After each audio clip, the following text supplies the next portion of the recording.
My pregnant wife is ruining our life by having her sister's baby against my will, so I decided to take an all-paid vacation to Aruba without her. My wife and I are not in the best place right now, and it is partly her fault. When we first got married, we agreed that we were never going to have children, but thought it would be a great idea to volunteer to be the surrogate for her sister and brother-in-law. I told her it was a terrible idea and it was going to be an inconvenience for us, but she wanted to support her sister since she was not able to have a child of her own. I did not agree with this. Since she got pregnant, my sister-in-law and her husband are always in our space asking about how my wife is feeling and trying to control her eating and sleeping. At first I understood their concern, but when they started calling at 1 a.m. just to make sure my wife was taking her prenatal vitamins, I told my wife they needed to back off. My wife and I ended up arguing, and I told her that she didn't even consider me in this decision, so for that reason she is the one who is wrong. I slept on the couch that night, but I knew I was right and I wasn't going to let my wife's decision ruin my life. Around that time I was promoted at my job, and with the promotion came an invitation for me and my wife to go on a retreat. It was an all-expenses-paid trip to Aruba, and when I told my wife about the trip she was excited but was worried that her sister wouldn't be comfortable with her traveling with her baby. She was right. When she asked her sister, she went frantic and told her that flying at 24 weeks is extremely dangerous and how could she even think about putting her baby in danger. My wife told her sister that the doctor said it would be okay, but her sister and husband forbade her to go, claiming if anything happened to the baby they would never forgive her. When my wife told me that she did not want me to go on the trip without her, I told her she was being unreasonable. I reminded her that she did not consider me when deciding to become a surrogate, and so I am now going to make the decision to go on my trip. And since the baby is her sister's, then it is her and her husband's job to take care of my wife. My wife was upset and said I abandoned her by leaving her with her sister and hasn't talked to me since I arrived at my trip, but this was a big opportunity for me and I couldn't let this get in the way of my professional future. Aruba is beautiful and I think perhaps some time apart will help me and my wife in this situation. But I wonder if I made the right decision? My boyfriend just destroyed my grades. This is so stupid and unimportant, but I feel really alone holding it in. Earlier tonight I just finished a really important university essay, tilde 10% of my grade, and asked my boyfriend to read it once over just to check for grammar and spelling errors. I knew there weren't any, and so I didn't think he would find anything to change. I just wanted to quell my anxiety and know that there wasn't something sneaky that I missed. I told him to let me know once he finished and I would submit it. He texted me saying that it looked great, and off it went. A few hours later we were calling to say goodnight and I asked what he thought of my essay. He confessed that he hadn't really read it. I was a little confused but just assumed he glanced over it and didn't find any blatant spelling errors. I asked him to read it at that point and he said no. I pushed him a little bit because I was really proud of the essay and he said he was too tired and maybe he would in the morning. We compromised and I asked if I could read it aloud on the phone to him.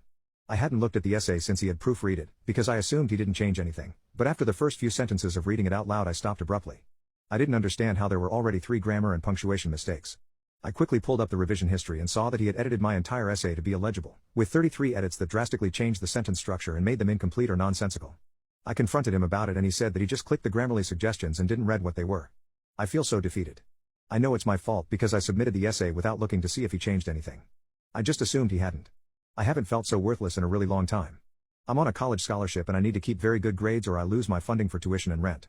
Do I email my professor and explain what happened? Or will that make it worse because they would know that I not only used someone else to help me, but they also used an online writing tool? My sister didn't get into a single one of her dream schools and I'm living for it. I don't like my youngest sister, Sarah, fake name, I will admit that. She's always been a daddy's girl and never faced a single consequence in her life. While my parents are not narcissists or abusive, they've always been softer on Sarah than any of my other siblings. She's always been given privileges that were never given to any of the other siblings. It does not help that she's a selfish brat who has made it her mission to make all of her siblings' lives as hard as possible growing up. At some point, Sarah realized she can just lie and get away with it, or really do anything and not face any consequences. This ranged from petty lying to get all of us in trouble, to actual crime. She used to steal any cash she could find from all of us. My parents defended her and brushed it off even after my oldest sister caught her on camera doing it. Sarah graduates from high school this year. My parents have been awfully quiet about her academics for the last 2 years. Despite all of their other children having high marks academically, all now having college degrees, they could never stop gushing about Sarah and how smart she was, until 2 years ago when she nearly failed high school by ditching for an entire semester. Her GPA now is abysmal. She's barely graduating from what I've heard, yet my parents and Sarah still thought she could get into a good school. Sarah's dream school was Yale, with Harvard a second pick. I am not joking. Despite her graduation quickly approaching, I had heard nothing about Sarah's college plans, and it turns out that my parents and she had kept it secret because she got accepted into 0 of the schools she wanted. They applied to 12, and she only got accepted into 1. The school she got accepted to accepts literally anyone with a pulse that can pay. What makes this more cathartic to me, and makes me much pettier, is when I and my older brother went to college, my father refused to use the money he saved for our college on us, claiming because we got scholarships we didn't need and he would save it for Sarah. I know for a fact Sarah is distraught right now. The point is moot anyway because she would fail or drop out of school anyway, but for the first time in her life, she's actually facing consequences and I'm living for it right now. Am I the a-hole for being upset about debt my girlfriend took on to help her family? My 33 male girlfriend, 33F, and I have been together for 1 year and we've recently started talking about our financial situations in preparation for marriage in the future. I found out that my girlfriend has a $600K mortgage under her name for the family home where her and her family currently live. She co-owns the home with her brother and their family has lived there for the past 8 years. The payments for the mortgage and all other bills are paid by everyone living there, so my girlfriend only contributes about a quarter of her income to paying the loan. There is 22 years left on the mortgage and she let me know that the plan is that they would not be selling the home once we got married and she would move out of it, while the mortgage and bills will then be paid by her family who will continue living there. Her parents are both older and her mother has a disability, so she let me know that her brother and her bought the house to help their parents have a secure place to live and this house is important to keep for her family's well-being. My girlfriend has no other debts aside from this mortgage and she earns a 6-figure salary, more than I do. She has mentioned that she is willing to work a second part-time job to help us buy our own home in the future if needed, and she also has an emergency savings, investments, and other savings to help with a future down payment. She plans to continue getting salary increases and is very hard-working and ambitious, but I'm worried about the mortgage in her name. This is making me reconsider the relationship. Am I the a-hole for being upset about this?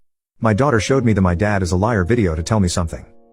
I, 46 male, raised my daughter, 19 female, by myself. My wife unfortunately didn't survive the birth and my world came crashing down. The same thought kept repeating in my head over and over again. How am I able to do this? I admit that especially in the beginning it wasn't always perfect, but I tried my best. I always followed the same idea. My daughter deserves the best, and that's what she will get. I saw her growing up from the little baby in my arms to a strong young woman, and during that time the jobs I attended didn't bring in enough money to ensure a stable financial situation. And I had many jobs, but every trouble I went through was worth it as long as she had a good life. When she turned 17 I finally found a better paying job that could secure our future for good. But during the first 17 years of her life where it constantly felt like I was balancing on a rope, I never told her about my concerns. And it's obvious that as parents you want your child to feel secure and you're starting to build a facade. And the love for your child will make you strong enough to keep that facade. She is everything I have and I love her more than words can describe. With that being said, let's get to yesterday. She said she had a surprise for me, which was indeed a surprise because we had already exchanged presents at that point. She wanted to show me a video she found. Of course I agreed and I didn't know what to expect. For context, the video is about a father and his daughter, whom he is raising alone. He tries to give the impression that everything is fine and puts up a facade. But from a young age, the girl understands the sacrifices her father made, and she decides to give him a letter to let him know that she knows.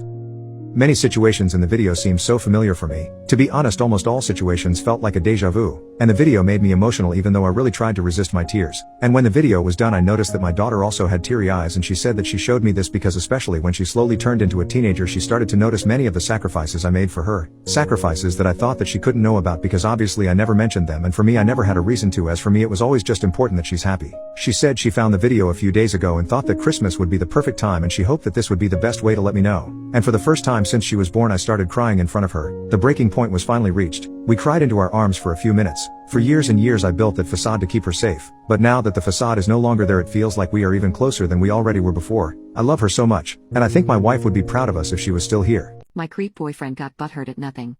I told the guy I'm dating, 29, that something he says makes me uncomfortable, and he took it as an accusation. I, 21, have been seeing a guy, 29, for about 2 weeks. I know the age gap is sketchy. I'd asked for advice on that when he initially asked me out about 3 weeks ago here, for context. We've been having a great time hanging out. I like him a lot. We drove to a store 2 hours away and had a blast. We've watched some of our favorite movies and TV shows together and have had a running list of stuff we gotta watch together. The only thing that's been bugging me a bit is that when he references almost any woman, celebrity, someone from the past, etc., he'll say something sexual. Nothing gross of course, but stuff like, she's really hot, and the only reason we never hooked up was because, some joke about getting a lickable wood from some actress, etc. The other night, I came to bed and he joked that he worried he wouldn't sleep if he couldn't his schlong down because of, hot actress, from a show we just watched. I thought I should be honest and say something, and this is as close as I can recall. Hey, can I be honest with you about something? I get uncomfortable sometimes because it seems like every time you bring up any woman, you make them intimate them. It makes me worry that you see me as an intimate object or that I'm just a notch on your belt, which is fine if that's your prerogative, but I need to know that. I offered to sleep on the couch if he was uncomfortable with me saying that. He was quiet and got up and I found him sleeping on the couch, in his house. I tried to tell him to sleep in his own bed, but he asked me to please just let him sleep. In the morning, he was short and was offended I'd say that, especially after how he's been with me, caring and thoughtful. We've talked over text since then. He sees this as me accusing him of over-intimating me when he hasn't done anything to warrant that. True, says I'm projecting from relationships with people 10 years younger than him, and said that this clearly wasn't going to work out if I was going to try and police his language, which was odd, because he's very progressive. He thinks it's concerning that we've been seeing each other for such a short amount of time and that I unloaded on him at 1 a.m., fair, and that it triggered his fight or flight. He said he's uncomfortable being alone with me now, thinking that I might perceive him as making me be intimate, especially because we did have intimacy once. I told him it's clear I'd say something if I was uncomfortable, because that's what I did here, but that didn't change, which is understandable. I've apologized for hurting him by bringing our relationship into it, and explained that I thought I was being transparent and honest, but he said it was seriously insulting and said that no other woman he's dated has brought it up as an issue, which I didn't find to be a solid argument, because everyone has different preferences or levels of comfort with this subject matter. For context, he really is very sweet and caring. That night he'd stayed up watching an entire season of a show with me because it was important to me. I loved it and I thought he'd love it. I think he's taken it slow physically because he's respected a potential power difference. We didn't even kiss the first few times, we just slept next to each other and were affectionate/cuddly. He's admitted that he likes me and likes being around me even at work, which felt big because I know he's not great at being emotionally vulnerable. I've tried to reciprocate whenever he is to show him that I value how hard that can be. I'm definitely of the belief that people are rarely good or bad, just complicated, and that anyone can improve and become a better person if they try. I thought this was an opportunity for that. I have a tendency to avoid bringing up conflicts like this, because I fear hurting people, but I really thought this would be received as openness/transparency and something to talk through. I asked a few friends coworkers for their thoughts yesterday because I was with them, and they each thought it was a valid concern. One said it's like when you tell someone what they said was racist and they're defensive instead of receptive to change, and the other, who's closer to him, said that he thinks he has been having a bit of struggles with self-esteem/vulnerability, both late 20s, if that matters. They also brought up that he might see himself as having more life experience and thus being right, even though there isn't really a right or wrong here. But he's so pissed that I've been questioning if it was just hurtful. I think he's ending things between us. He's pretty much said that he's out, but also continued to talk to me about it, and reprompted the conversation later by bringing up something that upset him about it, and he's shown that he likes me a lot and has invested his time, and lack of sleep staying up with me, in this, so I thought it was worth trying to work through. I'm at a loss here. I'm really sad because I feel like I've ruined things with someone I liked a lot and cared for. What do I do now?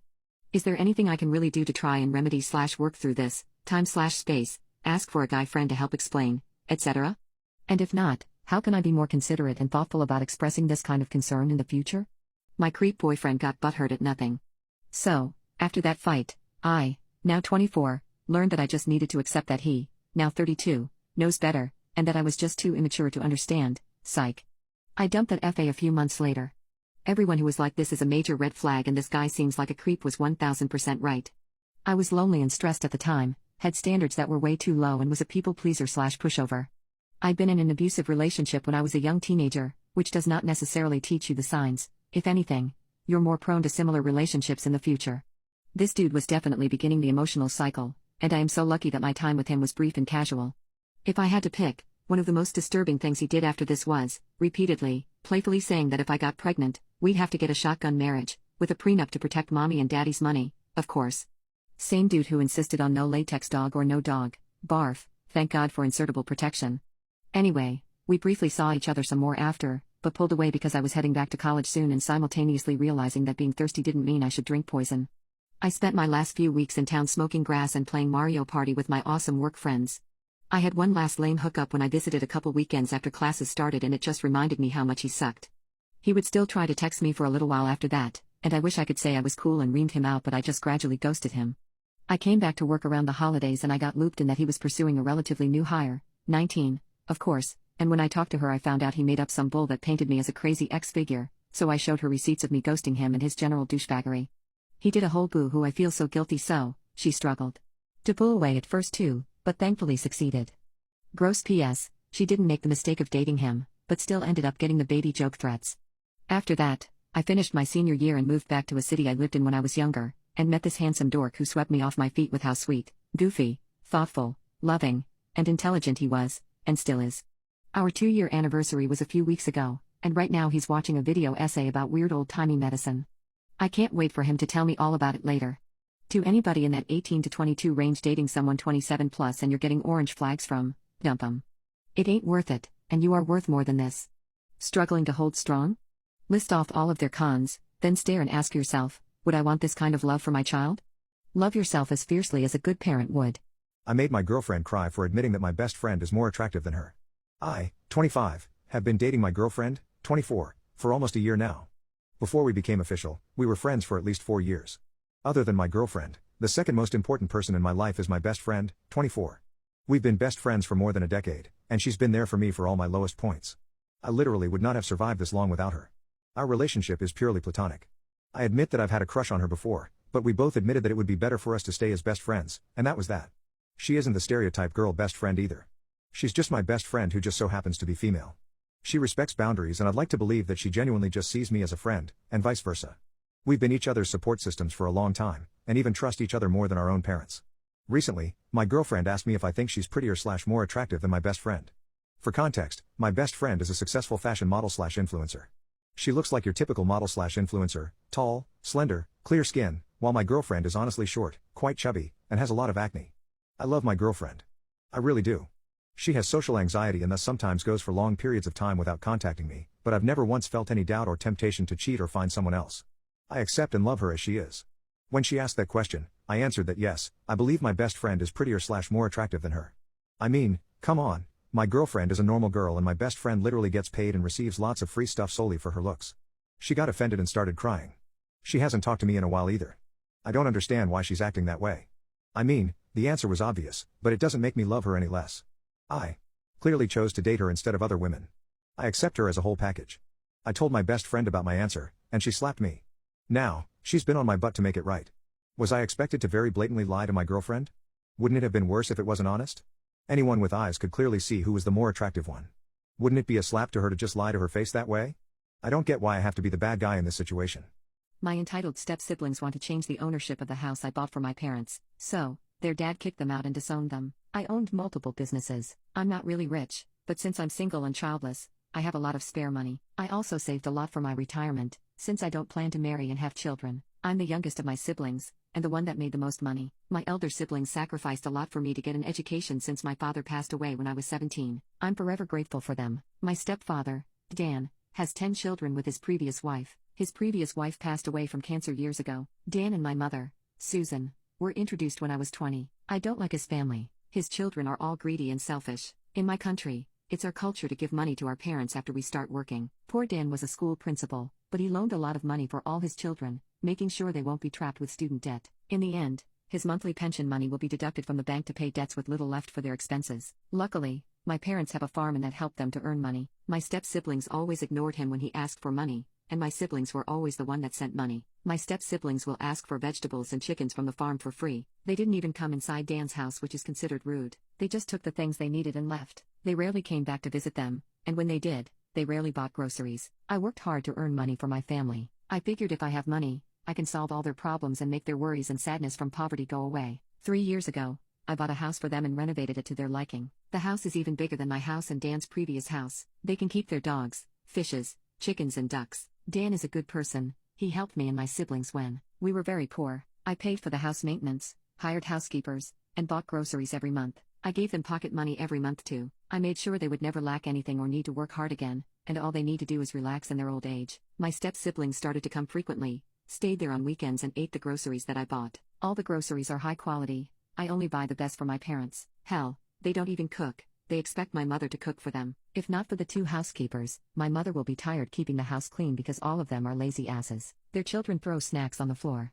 Me and my siblings appeared amicable with my step-siblings, but we expressed our disapproval behind their backs. We know they do the same. They're two-faces after all. They even ask for some money from my stepfather sometimes, the pocket money that I gave to him every month. My stepfather will always give some of his money every time, much to my frustration. They are literally chefs, accountants, managers and teachers. A week ago, I came back alone to my hometown and stayed in my parents' house. I came to see if my parents lack anything in the house, and to see the dogs and 2 cats. 3 of my step-siblings were there, with their family. We all talked for a bit in the living room, and then the topic of house ownership came up. Apparently, my stepbrother thought the house was in Dan's name. I told them the house is still in my name. They got upset and passive-aggressively said I don't trust or care about Dan or my mother. I asked why it matters since Dan and my mother live a comfortable life and I would never kick them out. Dan, being a passive-aggressive individual himself, shut them out and praised me, saying that I'm not his daughter but still do more. They were offended and went home that night. They have been making passive-aggressive posts about being controlling on Facebook ever since. My siblings made passive-aggressive posts as well. Most of it are mocking quotes about greedy and shameless people. Update: I was planning to visit my parents in my hometown this weekend with my siblings, to talk to Dan about my step-siblings' behavior. Turns out Dan already talked to them in their family group chat. My step-siblings were angry. 6 step-siblings threatened to leave the group chat and stop contacting him. Dan said so be it. They didn't do it. I will make it short. 1. Step-siblings spread rumors about me being someone's sugar baby. My nosy aunt heard about the rumor and told my mother and Dan, telling them how ridiculous the rumor was. 2. Dan snapped in the group chat and disowned them. He kicked 6 of my step-siblings that spread the rumor out of the group chat. 3. The 4 youngest step-siblings remain in the group. Unlike the elder siblings, they lost their mum when they were young, so they see my mother as their mum. Apparently, their elder siblings borrow money from them every month. They also decided to go NC with their elder siblings. Me and my family blocked the 6 greedy demons. What was the best you have no power here moment you have ever seen? I grew up around a mother with dissociative disorder as well as narcissism. She was addicted to opiates as far back as I can remember, and would do anything to get them, and I mean anything. Growing up, it wasn't rare for her to have a tantrum during one of her highs and beat the poop out of me, break me down by picking apart every little thing she knew I was afraid or self-conscious of, and actively sabotage my relationship with my father and siblings. She would be up for days at a time, pass out standing up with her eyes glassed over and back hunched, and when she festered once again start moving and otherwise destroying everything in the house. There were times when I'd leave and the house would be clean, and come home and it would look as though a pissed-off tornado had run through the house. Broken glass, animal feces, dirty clothes, roaches, empty pill bottles, ground-up pill residue, and other miscellaneous things littering the house. On particularly bad nights she would hallucinate, and during those times it wouldn't be uncommon to find pools of her blood on the ground from running through glass. I remember being up for days at a time because she and my father would scream at each other for days at a time without stopping, actively trying to get me to pick one side or the other, even if it meant barging into my room at 4 a.m. to begin their screaming match where I could watch. She manipulated me, abandoned me at times in the middle of nowhere when she'd meet up with her various sugar daddies in order to pay for her opiates. She was still with my dad during this, and never once apologized during her brief moments of mental clarity. If anything, she would blame everything but herself. In her mind she was infallible. Money was always a big issue since she couldn't work in such a state. She sold some of her pills, yes, but ultimately those funds were used to buy more substances anyway. Because of this, we were homeless frequently, without power and water for literally years at a time, and barely ever had any food. It was almost every night I went to sleep with the only thing I'd have eaten that day being a school lunch. On weekends, sometimes I didn't eat at all. The rest of my family had no clue this was happening. During the summer when I was 16, my aunt, whom I hadn't talked much with since I was a lot younger, got in touch. She asked if I'd like to come to stay with them in Texas for a few weeks during the summer. Of course, I said yes, and I was absolutely ecstatic. I didn't bother asking my parents since I'd be very much surprised if they even noticed I was gone, so they were unaware. My aunt drove up to Iowa and stayed the afternoon with us. My parents seemed to lack the cognition to recognize she was even there out of the blue, so they didn't come out of their room. As I stated before, this would happen frequently. When she arrived, our house was fairly clean. We left for a bit to go get food, and when we returned the tornado had already passed. As she told me when we were on our way to Texas, the thing that bothered her the most wasn't that our house had suddenly gone to hell, it was that I didn't even react to it. Instead, I tiptoed around the debris and started packing my things without a word. This deeply unsettled her, and ultimately she asked me if I was safe where I lived. I said yes, as it was all I had ever known. She told me that what she saw frightened her, and she wanted me to come live with her in Texas. Thinking that she was joking, I brushed it off. After a few days down there though, I knew I had to do it. They showed me love, compassion, and care that I'd never even known existed before this, and it shook me to my core. So we decided, I was going to get emancipated from my parents and move in with them. Of course, my parents disagreed. They had a big fight with my aunt telling her that she is greedy WNCH for trying to take someone else's son. Ultimately, this involved sitting in a courthouse across from my parents and their lawyer. The judge asked why I wanted to leave, and I explained the above. I expressed the love and compassion I'd experienced for the first time in my life, and that I wanted to, for once, live in peace. Their lawyer rebutted, "To me, it seems as though you have no respect for your parents. Is it because of their financial situation? It looks as though you're attached to the perks of living in a family that makes a reasonable amount of money, and not that you want to leave because they're unfit parents." My mother and father joined in, hooting and hollering, actively trying to break me down as they have so many times before. I let them speak and I held my tongue until it was my turn. They tried to goad me on, tried to break me as they had so many times before, but I wouldn't let them. Finally, the judge asked me to speak. With as level a stare as I could muster, I looked at my mother, my father, and their lawyer across from me and said, "If you're asking me if I have no respect for my parents, then you are correct. However, to say it's simply financially motivated is incorrect. I no longer have respect for them because they have." As I was nearly finished, my mother, as she had so many times in the past, began to squirm and scream at me from across the table. "He's lying, the little bastard is you," until the judge slammed his gavel down and cut the room. My mother stared up at him in complete and utter disbelief. I looked at her, keeping the tears I knew were right behind the corner at bay, and said, "For once in your life, for once in my life, behave as an adult. You can't stop me by simply yelling over me anymore. You have nothing to hold over me now. You can do nothing." As I spoke, the judge motioned to his officer, who moved towards my mother. Her expression was still frozen in complete bewilderment as the officer aggressively told her to get up out of her chair and escorted her out of the room. The judge looked to me, my aunt, my father, and his lawyer with one sweeping glance and then spoke. "I am sorry that you have had to deal with this for so long, young man. There's nothing more that you or anyone else needs to say. You deserve to live a normal life as a normal kid. And it's obvious to me now that your parents are unfit to produce that kind of environment. You will go back to Texas with your aunt, and we will regularly have our social workers in touch to check in on how you are doing. Make the most of this second chance. Good luck, young man." Adjourned. What is an excuse to call off of work that a boss can't argue with? My father had one honest employee. In the early 80s, AG, an indigenous American, got married at age 40, which was also when he got his first job. He told my dad, "Women are all the time wanting things they don't need, and that is why I need a job." For the first 40 years of his life, AG got by picking moss, peeling chitim, and doing the occasional odd job. All he spent his money on was beer and cigarettes. He provided himself with food from hunting, fishing, and gathering plant life. And he lived a simple life. Then he met a lady and they got married. Then the reality of this world hit him like a ton of bricks. He had to get a job. My father owned and operated a small hardwood mill in the coastal hills of Oregon. He never concerned himself with the usual rigmarole of a business seeking help. He did not interview or have applications. Most of his staff was acquired through word of mouth. People who had never worked in a mill before started on the green chain. As a side note, I started working at this mill when I was 8. Mom would take me down to the mill on Sundays after church to hang out with Dad. After a few weeks, he put a shovel in my hand to shovel sawdust. I'd do that for a few minutes and then go back to watching my dad maintain the machines and get them ready for Monday morning. Then when I was 10 or 11, I graduated to a splitting mall to process lily pads into firewood. And at 14, in the summer between 8th grade and high school, I started pulling green chain. And by 18, I graduated into a job that operated a saw.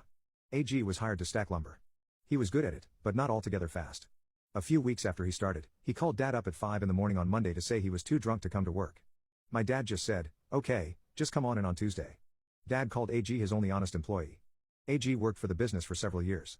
With his other employees, Dad said that they had more deaths and resurrections in their family than Jesus Christ. He wished that they would have all been like AG and just be honest with why you can't report to work. He would rather hear, "I am too drunk to work" or "my hangover is too terrible" than a dishonest excuse. Unfortunately, the rest of the American business fabric or tapestry can't tolerate honesty, especially when it comes to employees and substance use. Intimacy ed teachers, what's the experience you had that changed your life? Never taught intimacy ed, but I did teach English to junior high kids in Japan. One student named Aya and I kept in touch for several years after she graduated. When she was 17, she texted me about problems with her boyfriend and asked for advice. Apparently he was mad she wouldn't swallow after a BJ, and she was mad that he was mad. I told her it was her choice and not to cave to a guy's pressure about that. It was her body, not his. Right. You know, because I don't want to get pregnant. It took me a couple of checks of that Japanese to make sure I hadn't misunderstood. Turns out she thought you could get pregnant from a BJ. In Japan it's quite common to stay in touch with students after they graduate. Even so, I'd usually steer clear of any intimacy advice because it felt, well, weird. Aya was a special case though. When I taught her, she was 14 and she was sewer slide all. Serious bully problems mixed with even more serious home problems. Self-harmed, hospitalized twice, real dark stuff. The school was useless. But Aya loved English, and started coming to me every day to talk in English. At first it was just the simplest stuff. Sports we liked. Celebrities to gossip about. But eventually she opened up about her problems. I didn't really know what to say most of the time, but I tried teaching her some strategies she could use moving forward, how to stay self-aware of her feelings, etc. Mostly I just did what I could to make her smile, because I felt pretty unqualified to do much else. This went on for a couple years. On the day that she graduated, she gave me a letter. I was going to unalive myself. Many times I decided to end things, but remembered that then, we couldn't talk anymore. So I did my best and will continue doing my best. Thank you for saving my life. Thank you for being born. I am glad I was born, too. Manly man that I am, I went home and ugly cried my eyes out.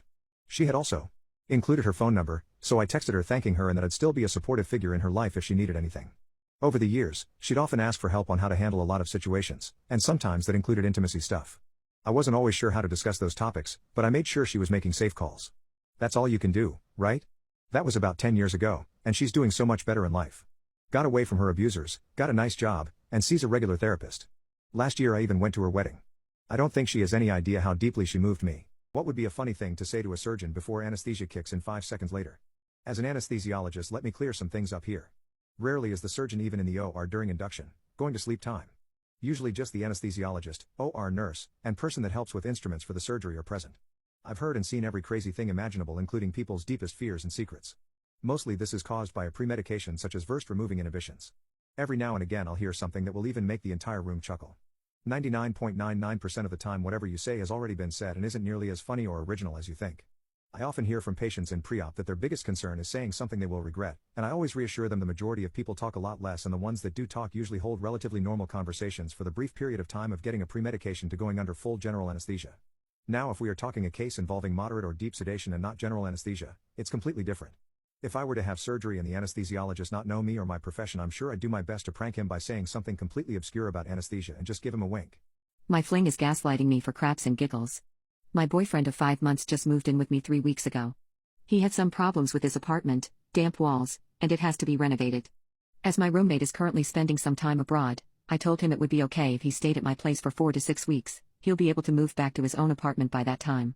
So, now we've been living together for 3 weeks and things started out great. Jealousy had been a bit of a problem between us because we often go out separately probably once a week, but coming home to the same apartment helped him get over his unjustified jealousy. But there has been one new problem. Now, this may seem petty at first, but I'm really at my wit's end with this one. Ever since he moved in with me, things started disappearing and then reappearing one day later in the same place they were missing from. I'm talking about documents, small household items and food. And it's not like losing keys and then finding them again somewhere. I specifically look for something in a certain place where it isn't, but is there the next day. For example, I like to take a chocolate bar with me to work in the morning, and for that, I normally have a pack of chocolate bars at home. Shortly after he moved in with me, I woke up to find all the chocolate was gone. I asked him about it, and he said he didn't know anything about it. I come home just to find the chocolate bars are in the cupboard again. I ask him, he says he doesn't know anything about it. Maybe you just didn't see them in the morning. We're talking about a large pack with about 12 chocolate bars, how can I not see that? At first, I thought it was maybe some strange kind of humor, but he seems angry when I bring it up and it's starting to really piss me off, because sometimes, it's been items belonging to one of my friends that I wanted to give back to them and then couldn't, or it was certain documents I needed for a certain day. Now, I have absolutely no idea what this is about. I am not crazy, I just don't understand it all. He gets really angry when I talk about it, saying I'm making this up just to cause drama. Why should I? I have no idea what's going on. Any ideas? My fling is gaslighting me for craps and giggles. After I thought about it and did some reading on gaslighting, I was really freaked out. Plenty of my friends told me there were other red flags in our relationship.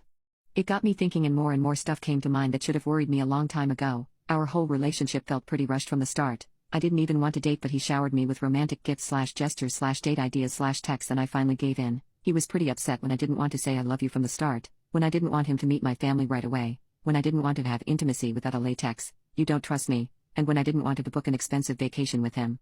He was very jealous and didn't want me to go out without him, although he went out with his friends all the time. He made me cancel plans to spend time with him and then stood me up. He logged into my Facebook and changed my relationship status one day after we started dating as a surprise. I actually did worry at that, but thought he was just bad at making surprises. All the stuff that has gone missing had something to do with me leaving the house or meeting friends and family, a gift for my friend, the key to my parents' house, a USB stick I borrowed, documents for an application for a semester abroad, which we had a huge fight about because he didn't want me to go, etc. After I read all about gaslighting, I ordered a nanny cam. Unfortunately, the delivery took 4 days, and after day 1 I already knew I couldn't be with him any longer. I wanted him out of the apartment ASAP and with as little drama as possible. I told him that my roommate had gotten a really interesting job offer and would cut her vacation short and come home in a week, so he had to move out. He was pretty angry, but I told him that there was nothing I could do. I also told him, as some of you suggested, that his landlord had to get him a place to stay and that he should call him. The next day, he told me that he had talked to his landlord and he could move back in his own flat on the following weekend. The renovations had not taken as long as planned. At this point, I doubt the apartment ever had damp walls to begin with, but who knows. In the evening he asked me if I wanted to move in with him because it works so well and you don't like your roommate anyway. I never even said that. I told him sure, I would move in with him in June. He was pretty excited about it. While I was waiting for the nanny cam to arrive, there was one incident when something went missing, a book that I had ordered for my dad over Amazon and wanted to bring him the next day, at least that's what I told my boyfriend. Of course, in the morning, the book was gone. I chose to ignore it and he reacted quite strange to it, even asked me on my way out if I had taken the book with me. Why on earth would he ask that if he didn't expect a reaction from me? I just asked, what book? The book you wanted to bring your dad. I don't know what you're talking about. In the evening, the book was on my desk again, of course, and I ignored it again. 2 hours later, he casually walks by my desk and says, that's the book I was talking about. I just said, oh, that book. He seemed pretty angry for the rest of the evening. 2 days later, the nanny cam finally arrived. I set it up while he was at the gym and again, when he was there, placed a letter I needed for work on my desk. I wasn't surprised at all when it was gone a few hours later and reappeared the next day. When I finally was alone at home again and could check out the nanny cam evidence, I only saw what I already knew. He took the letter while passing the desk, put it in his gym bag and put it back a few hours later. However, as soon as I saw the evidence, I decided against confronting him. To be honest, I was scared of his reaction and had already decided to break it off as soon as possible. Also, the camera didn't show me his motive and I figured he probably wouldn't tell me anyway. However, it frustrated me very much that I would probably never know why he did it, and on the last evening before he moved back to his newly renovated apartment, I told him I wanted to watch an old movie called Gaslight. He sat with me through the whole movie, but was quieter than usual while I talked the whole time about how unrealistic the movie was and that he was obviously insane. I actually expected some kind of reaction from him, but he just sat there looking nervous. On Sunday, he took all his stuff back to his apartment.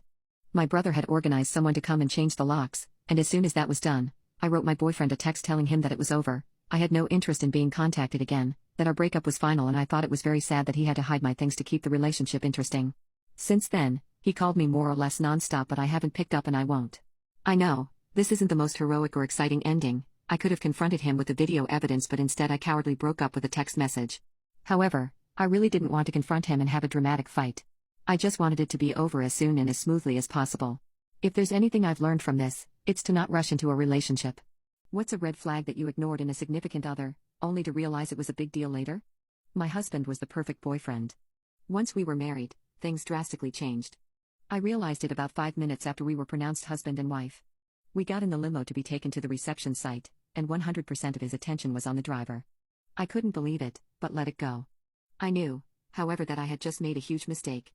About 2 months into the marriage, when there was no more dating, dancing or flowers, I brought it up to him, and his answer was that part of our relationship is over.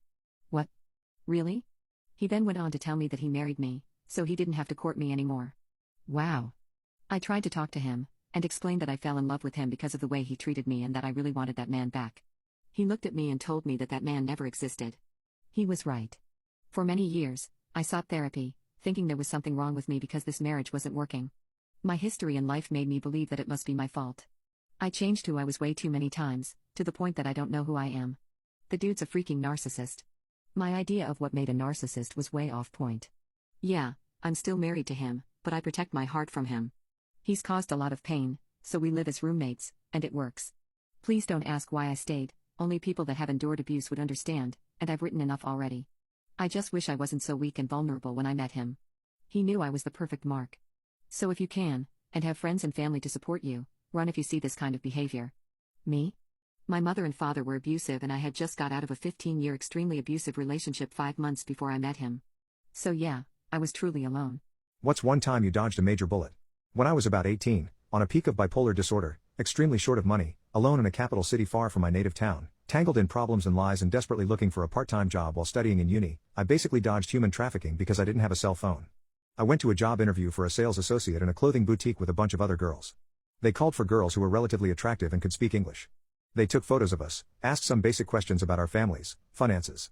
Then, they shortlisted about 1/3 of girls. As I later realized, all the selected girls were not from the capital, living far from their families or not having any, and being poor, and asked us to come the next day not to this shop, but to another location. The next day they gathered us all in some photo studio, told us all that, unfortunately, they already hired a sales girl for the shop, but we have a great opportunity here to try ourselves in their other businesses, and asked us to fill in a questionnaire asking if we could sing or dance and are okay with working topless if needed. They said they hired girls to work as dancers, hostesses and waiters in restaurant and hotel business all around the world. So after some short training in this city, they'll send us to work in either Tokyo or Seoul for a couple of weeks so we would be able to make enough money to not need to work until the next holiday. They asked for our phone numbers to call us the next day and tell us when and where we should come. They said to bring our passports, that way they could make us visas. According to them, such a process would take a long time. I told them I didn't have a cell phone because I simply couldn't afford one. They gave me a card with the number I should call. I was definitely going to, I swear. I wasn't crazy about the job, but I was desperate. I was at a low point, even considering suicide around that time. I was only 18 and very, very stupid. The next day I went to make the call and I couldn't find the card with the number. It was gone and I never found it. A little while later, the news broke that those girls, the ones whose faces I remembered from the interviews, had all gone missing. Kidnapped. Suspected human trafficking. I dodged a huge bullet that day. Could not possibly be more glad that I misplaced the paper. We got revenge and traumatized our bully back in the winter, or maybe late fall, of 2004-2005. One of my friends, Victor the victim, had an issue with bullying by Chad. I can't remember what the bullying was, I only remember the most epic and nuclear of reactions.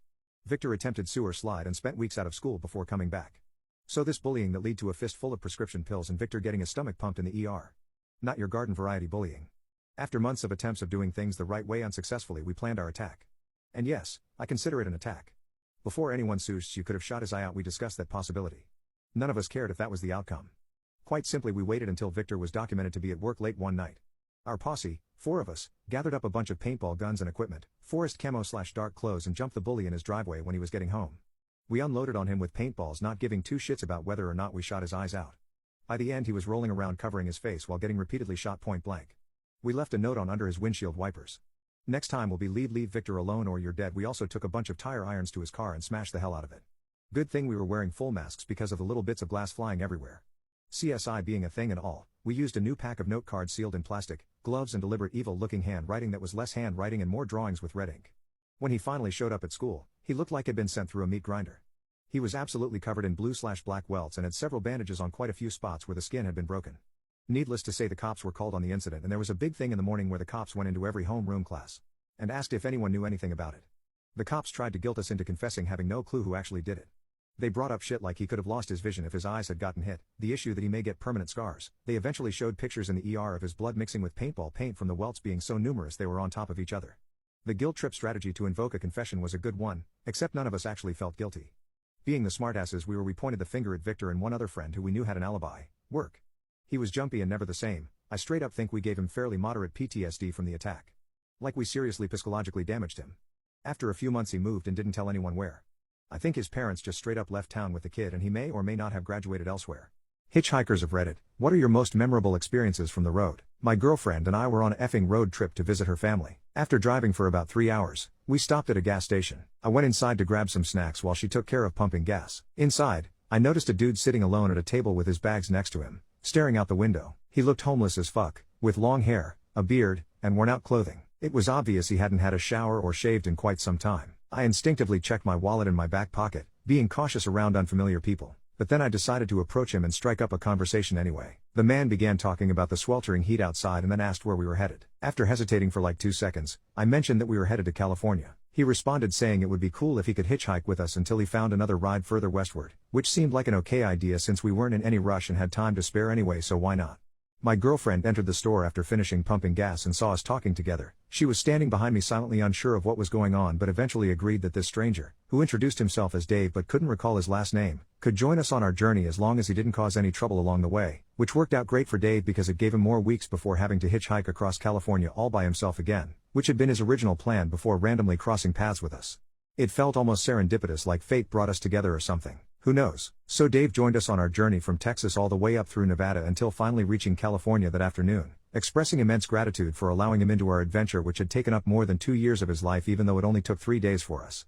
Time can play strange tricks sometimes, huh? My patient's brown teeth completely scared me away. He threatened to sue if I didn't take care of his chocolate chips. I called my patient Butterteeth and he left my office in tears because I told him he should have glowed up by now. As a dentist you stare at a lot of ugly faces. The only thing that can save you is having pearly whites. And you can't just get veneers and call it a day, but actual bone teeth can turn a penny to a 10. This patient I bullied had the worst acne I'd ever seen, an emo haircut straight from 2011 Tumblr, and teeth that made everything look 10 times worse. I audibly gagged in disgust looking at him. No one should have chompers like that. I don't know what vibe I gave off, but when he saw me, he lit up and trauma dumped his entire life story to me. He said he didn't have any friends at school since he looked like a mole rat, but he had a huge crush on the girls' tennis team captain. He said every time he tried talking to somebody at his school, they would call him Butterteeth. But when his crush lent him a pencil during class, he decided he couldn't fumble another opportunity like that again. He came in the next day with flowers, a huge confetti shooter, and a box of chocolates to ask her out in the perfect way. But when he tried to ask her out, she looked at his teeth and giggled a little, and he was so distracted by her laughter that he dropped the huge confetti shooter on his busted toe and started crying hysterically. Apparently, everybody pointed and laughed at him,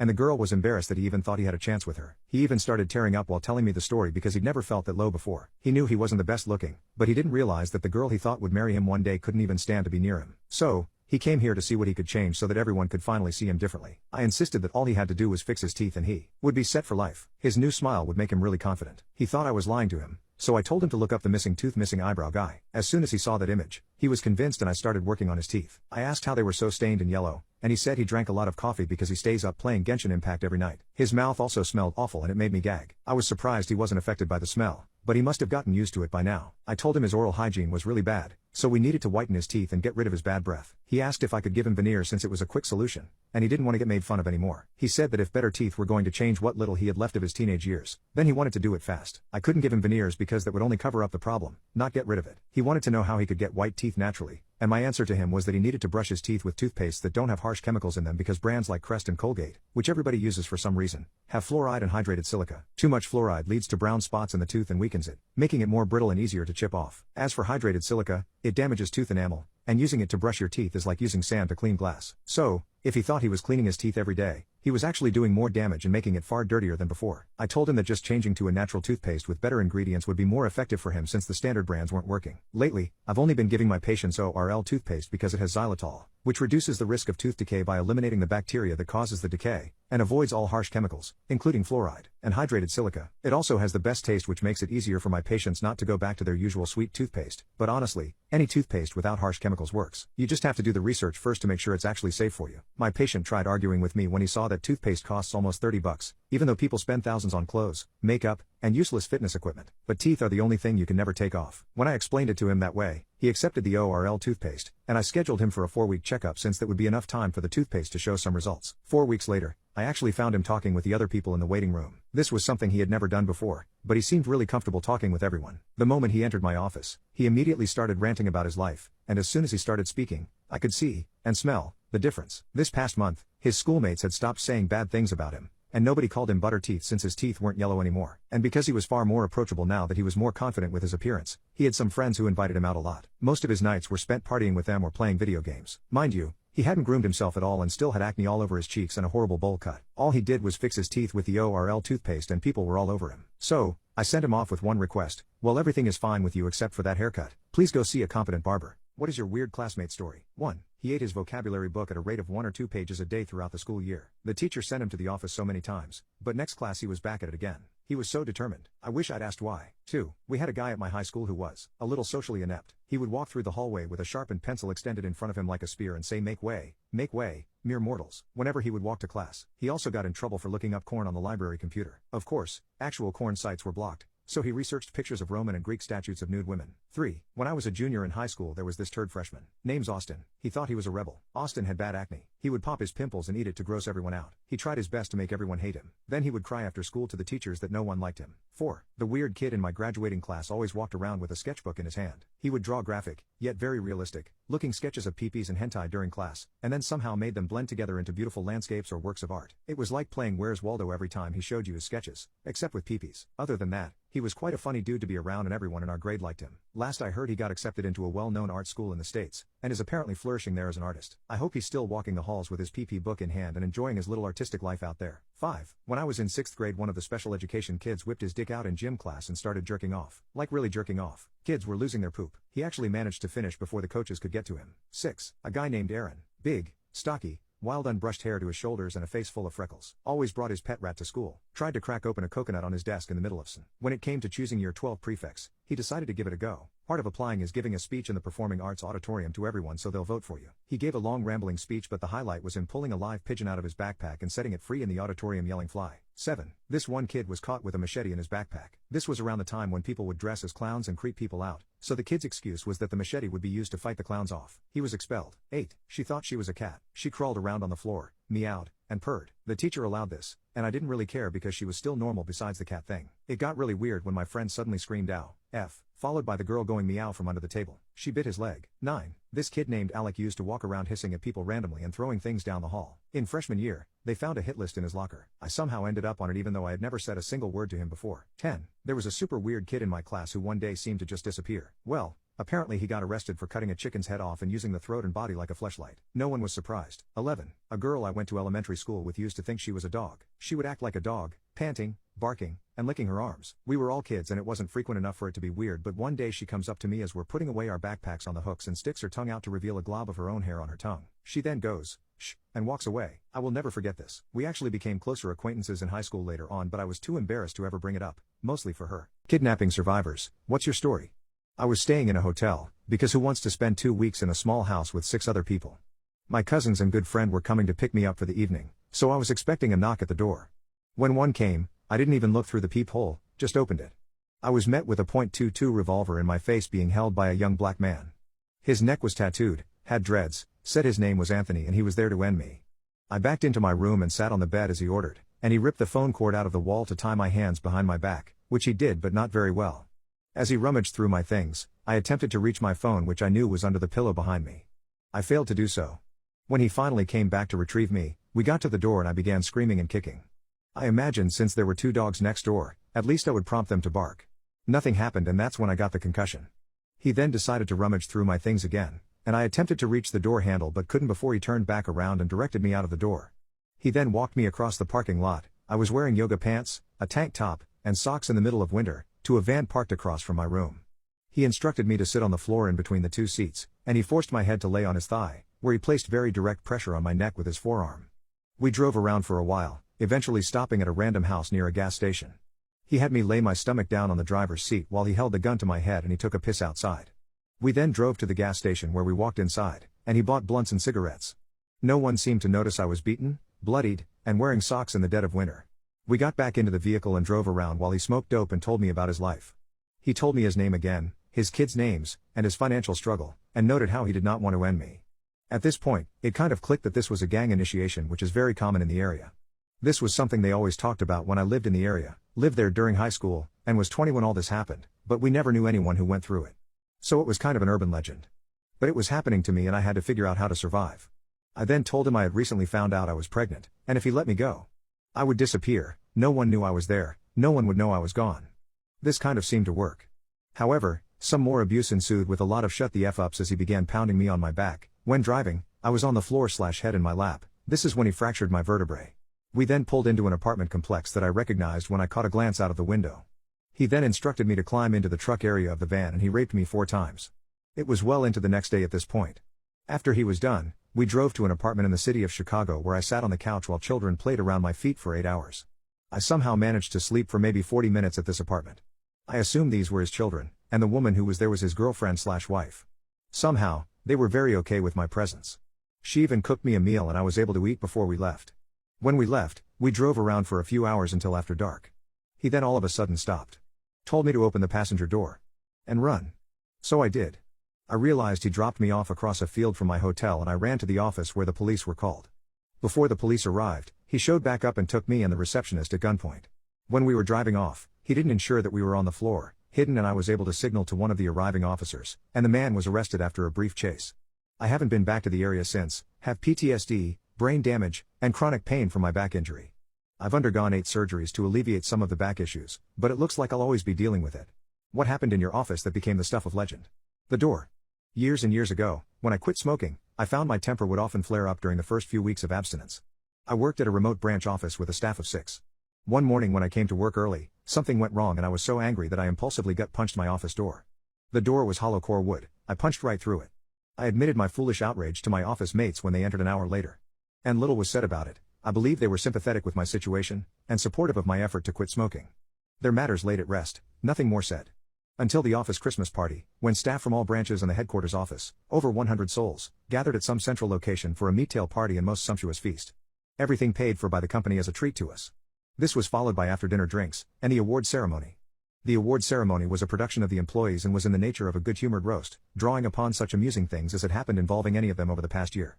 Some of the recognition was by actual funny trophies which were passed from one recipient to another, others were unlikely objects constructed of broomsticks, hubcaps, old radios, or heaven knows what.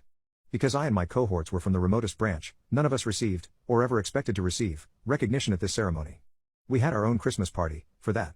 Thus it was quite a surprise, to me, when I saw that my associate, Greg, was called upon by the Master of Ceremonies to announce the grand prize winner. He briefly described in very general terms the struggle of one individual to overcome a serious addiction. I was as curious as everyone else to know who, and to know the story.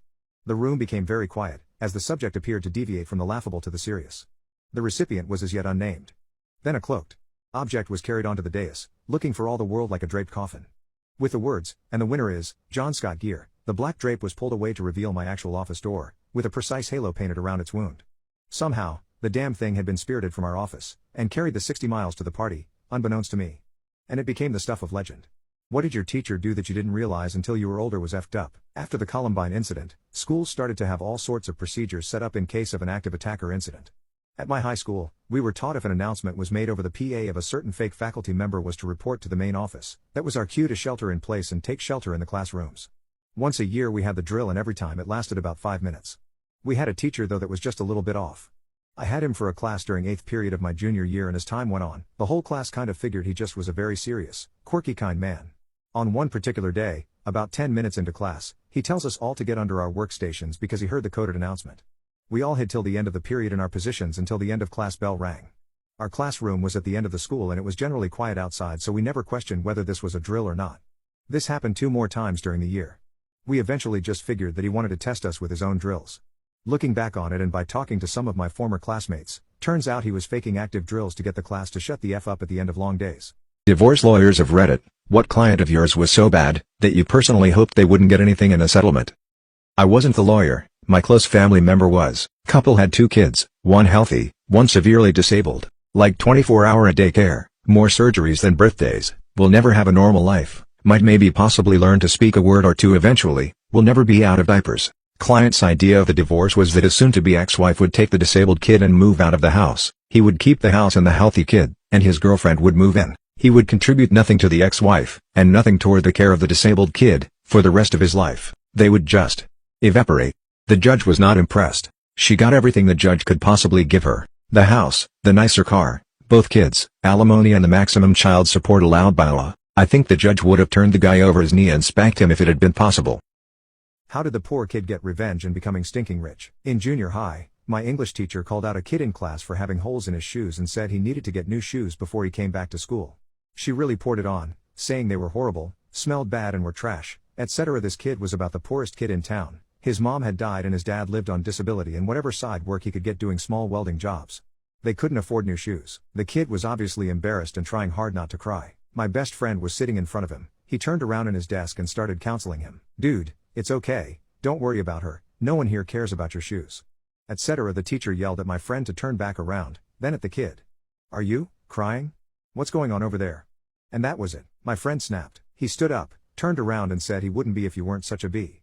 I thought, Velp, that's it. My friend is about to get tossed out of school. To my amazement, she walked out of the class into the hall by herself, came back in a few minutes later and said, "Finish reading the chapter please." And that was it. Not another word about it, ever. The next day, in gym class, which was our last class of the day, my friend broke out new gym shoes. He took his old ones over to the same kid, put them on the bench, and asked if he wanted to buy them. We were all baseball fans, and collected baseball cards because that's what boys did in the mid-80s. So, he sold his old shoes for a Dwight Gooden baseball card, and that's why he's my best friend. I'm concerned my husband is taking advantage of me. I recently got married to my loving husband. The first few months have been tough and we are going through a difficult time. Right after getting married, he didn't seem happy. He was complaining about small things and barely smiling on a regular basis even when I tried to make him smile. I wanted us to enjoy our time together for our honeymoon. I felt depressed that I wasn't making him happy, but he kept saying he was, which I clinged on to. Intimacy was not happening much and I don't feel like a woman that he desires. After coming back home to live together, I discovered a huge amount of adult films on his computer. It was some seriously questionable stuff that involved girls in school uniforms. I told him when I found it and he was very angry and wanted me to go back to my country. After a while everything went back to normal and we loved each other with compassion again. 2 days ago I went again to his computer because I felt him drifting again. He barely wanted to do the deed with me. So I went through his computer and saw that he was downloading it again. I felt betrayed and it crushed my self-esteem. When we met though, for 8 months straight, he wanted me every day. He even bought me the best makeup, clothes, lingerie, to wear. When it stopped I didn't understand what was happening. He told me that he doesn't want to cross the finish line until we get married. I don't know why he doesn't find me attractive anymore. I had had enough of the adult films replacing me, so I erased it all from his computer. He got furious and said for 3 days I will be punished in the bedroom and we won't see each other. Not to mention he took his ring off. Because apparently I wasn't listening to him and respecting him, which is very important, and me going through his computer is something he doesn't accept. I was responding very sweetly and was 100% calm the whole time and kept saying I loved him, to which he responded to me by laying hands so I'd be quiet. After some point he forbade me to be next to him and I stayed in the spare bedroom. At this moment I started being very depressed and in pain and anxiety constantly. The next day I kept knocking on the living room door until he opened it and he came to me to talk. He came out with haymakers but I didn't care. I kept trying to talk throughout and after he was done he was sweet and took me in his arms and reassured me. Then he went again to the living room, closing the door with the key again. I kept knocking but he told me to sleep. Eventually I did, even if I thought I couldn't. I woke up with huge anxiety that took over my body and I kept knocking until he opened the door. He was sleeping and after knocking for 10 minutes he opened it and laid hands for waking him up. He said that he got the worst wife and is sick of hearing my voice. I'm sure I will be blamed because everything is my fault. The pain and anxiety is difficult to bear and I don't know what to do. My husband keeps teaching our little kids curse words and getting them in trouble at school. This situation might sound ridiculous to someone outside of my family, but I am still feeling incredibly frustrated, and my patience has long run out. I've been with my husband for about 7 years now. We met and fell in love in college. He caught my eye because he was always the funniest person in the room, definitely, the class clown type that could get a big group of people laughing with a single joke. I always loved my husband's carefree nature and his unyielding sense of humor. They're his best traits. Whenever we're in a crappy situation, or I'm having a bad day, he still manages to put a smile on my face and make me laugh. It wasn't until we got married and settled down that I realized the downsides of his personality. He is sort of a perpetual child. Sometimes he reminds me of those little boys from Pinocchio who got turned into donkeys. He is always looking for the next thrill, and he needs constant attention from strangers. He will pull little annoying pranks on me, and sometimes he will act silly in serious situations, and it will get on my nerves, like making jokes at a funeral or pretending to forget documents at our accountant. Until this incident, he's never really crossed a line, but I've had it with his immaturity. We have 2 little twin boys. I love them with all my heart, and they are my entire life. They are little copies of my husband, and he is a terrific dad to them in a lot of ways. He's always playing with them, and he keeps up with them much better than me. Anyway, I got a call from my son's school this week with some serious complaints about their behavior. My sons are both 2.5, and have started building their vocabulary and learning how to speak. My husband and I teach them new words every day, and they are bright boys who learn fast. I never thought my husband would take advantage of that, yet here we are. My son's teacher told me that both of my boys had been using curse words in the classroom, and that I needed to take care of the issue at home. I asked her what they had been saying, and she revealed to me that they had been saying beach and poop. Apparently, it seemed like they didn't actually know what the words meant, but they were raising their hands in class and using the words just to make other children laugh. I had never been so embarrassed, and I told their teacher that I had no idea where they related those words, but I would deal with them. After I picked up my boys that day, I had a long talk with them about inappropriate language, and one of my boys cried and said he was sorry while the other one admitted that Daddy was the one who taught them those words. I was livid, and I confronted my husband as soon as he walked into the door. I told him what the teacher had said over the phone, and he laughed. I could have punched him in the face right there. Was this really a big joke to him? He said he had taught the boys a couple curses because it was funny to hear them say it in their little baby voices. He even said he hadn't taught them any really bad ones, and that their teacher needed to lighten up. I told him he was acting like a child, and he was poisoning our children's behavior and ethics by confusing him like that. My husband said I was overreacting, just like their teacher, but he said he would stop if I wanted. He didn't apologize, and I'm still feeling so upset over the situation. I don't understand how he doesn't realize what he's doing is wrong, and I'm worried I had kids with a man who wasn't ready for them. My coworker who misgenders me found my dead name and told everyone, so I just found out some uncomfortable information. So, a while ago, I talked about the lady who had been misgendering me at my job, and she still has been misgendering me, but I've kind of just been putting up with it and ignoring her. Come today, and this really nice pregnant lady that I work with, comes to me at the end of my shift and whispers to me if I'm okay with Jay, the coworker, misgendering me and using my dead name. My heart dropped down to my chest because I knew Jay was misgendering me, but I didn't know she was using my dead name, let alone even knew what it was. Everyone pretty much calls me Leo. I've only told one person my dead name, and he hates Jay. The only way that she could have known my dead name is if she was looking over my shoulder while I clock in, or some other way. Either way, that was an invasion of privacy. I asked the pregnant lady what did she mean by Jay has been using my dead name, and she tells me that apparently, Jay had been talking behind my back and had said, "Oh yay, I saw her real name," and kept saying it and telling the people she was talking to what my dead name was. Not only that, but the other day when I was working, I'd thought that I'd heard her call me by my dead name, but I couldn't tell because I'd only caught a little bit of what she said since I have audio processing issues and she was not fully within earshot. Now I know for a fact that she had. I ended up going to my boss about this, since he's always been respectful of me and he's going to talk to Jay, but I'm just so upset and so hurt because who would do this? I've been nothing but nice to her, and I've only tried to be polite to her, and she's only been nasty towards me, going so far as to tell people private information about myself.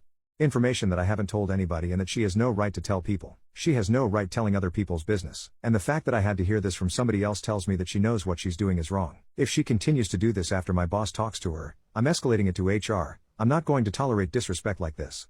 Edit, my manager is reporting this to HR. I have realized that, in most places, this would absolutely be grounds for termination. There's also the fact that she has potentially put me in danger and is a target for even more discrimination by outing me and my dead name.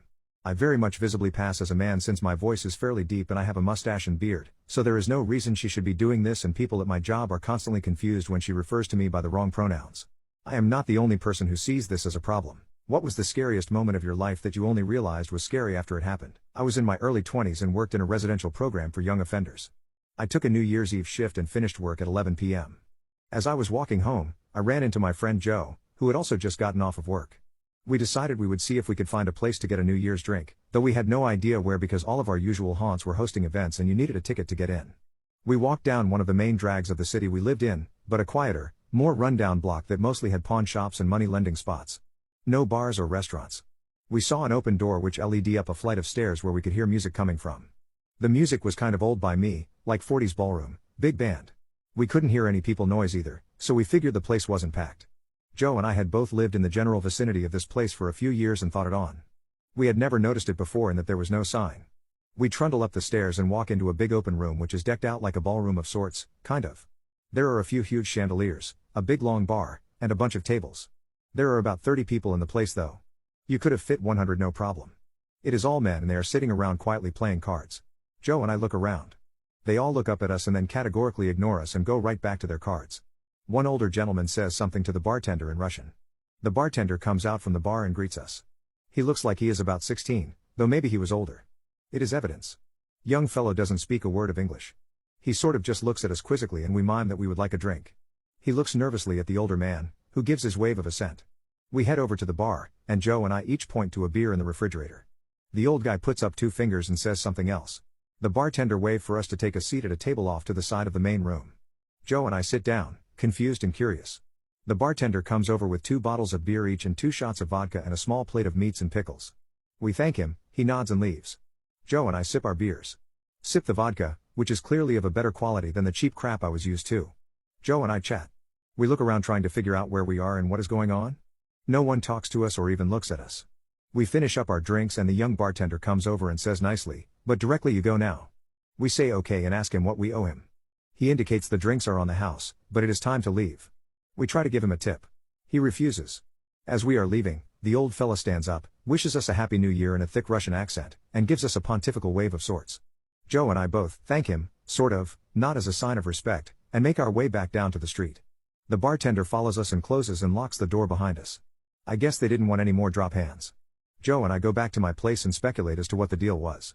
We both decided must be some Russian community club or center, which isn't odd. The city we lived in had a lot of immigrant communities from all over the world. It was weird, though, that there wasn't a woman in the entire joint and there was very clearly one guy in charge. This is where it gets interesting. A couple of weeks later, I am in one of the cedar drinking holes in my neighborhood that often hosted a number of the local House Angels members, a few of which I was on speaking terms with. One of these fellows saddles up beside me at the bar to shoot the shit, and I tell him about my New Year's Eve adventure. He asks which door specifically I went in. He asks me to describe the appearance of the old guy that was in charge. I do.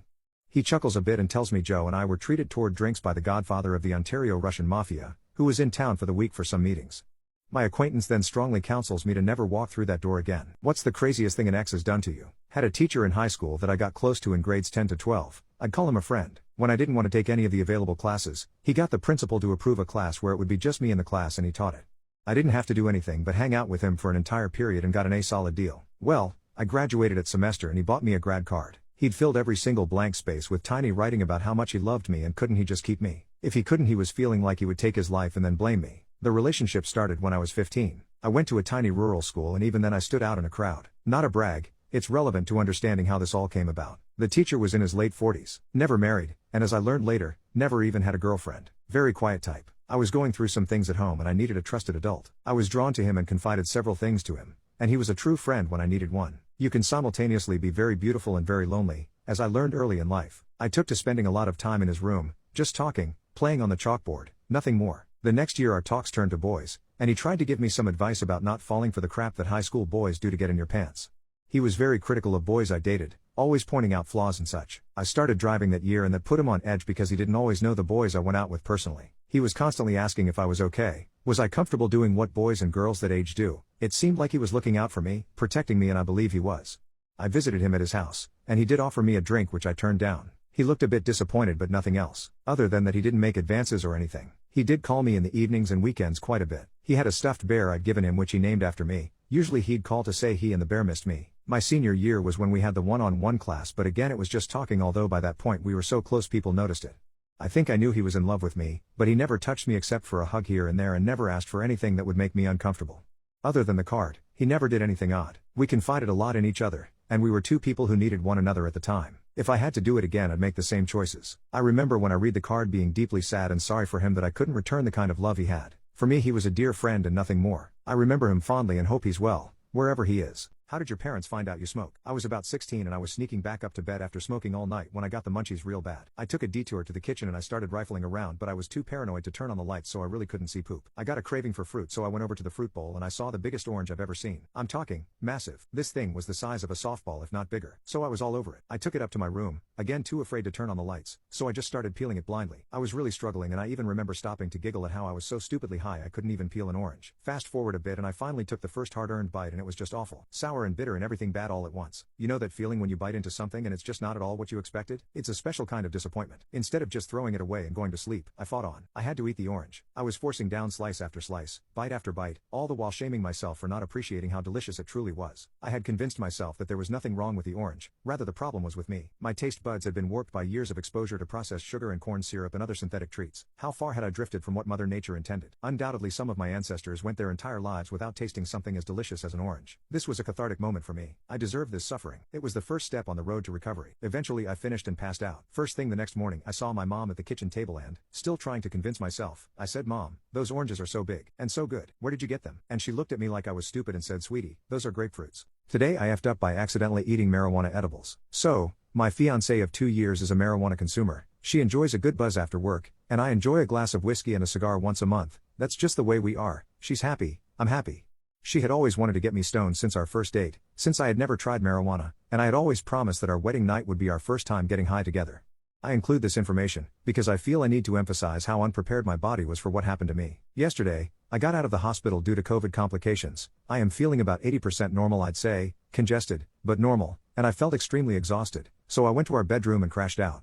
When I awoke, the thirst in my mouth was sandy, and the heat from my body seemed almost leached entirely into the bed. So I got up and looked at my phone, as you do, and I see that it's around 11:30 p.m. I walk into my kitchen, and I get myself a giant glass of cold water. My fiancée is on video calls with her friends in the living room. Foggy smoke fills the air. She has Oreos by her, but I am balls out naked, and if I were to go, her webcam would surely capture the schmeat and broadcast it to 4 women and a flamboyantly gay man enjoying their night.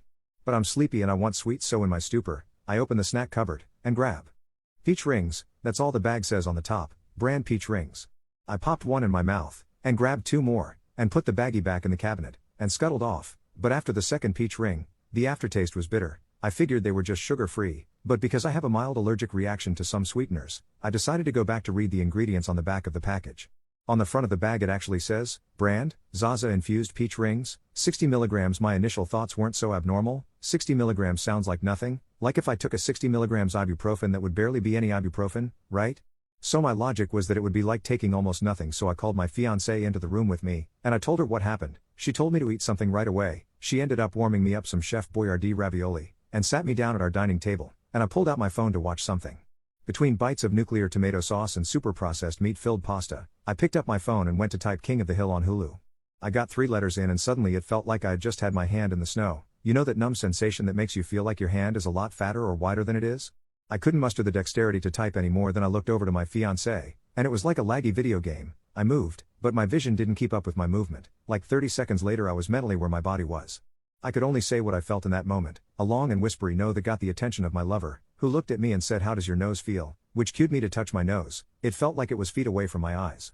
From here, my memory gets spotty, but here's how I remember the rest of the night. The time on my phone was now 12:45 a.m. My fiancé tells me to finish my food, and I did, but every bite felt it was minutes long when I ate all of my ravioli. I said I wanted to go to bed. Suddenly I am in bed and I look at my phone. It's 12:50. This upset me. I remember trying to reason with my feelings, because I felt like it should have been much later. My fiancée comes into the bedroom. I ask her how I got there. She laughs. I blink. She's gone. I call for her. She's next to the bed now, and I get an overwhelming sense of dread in my gut and chest. Everything is spinning. She tells me I'll be okay, and touches my head and close my eyes for what feels like a long while. I open them.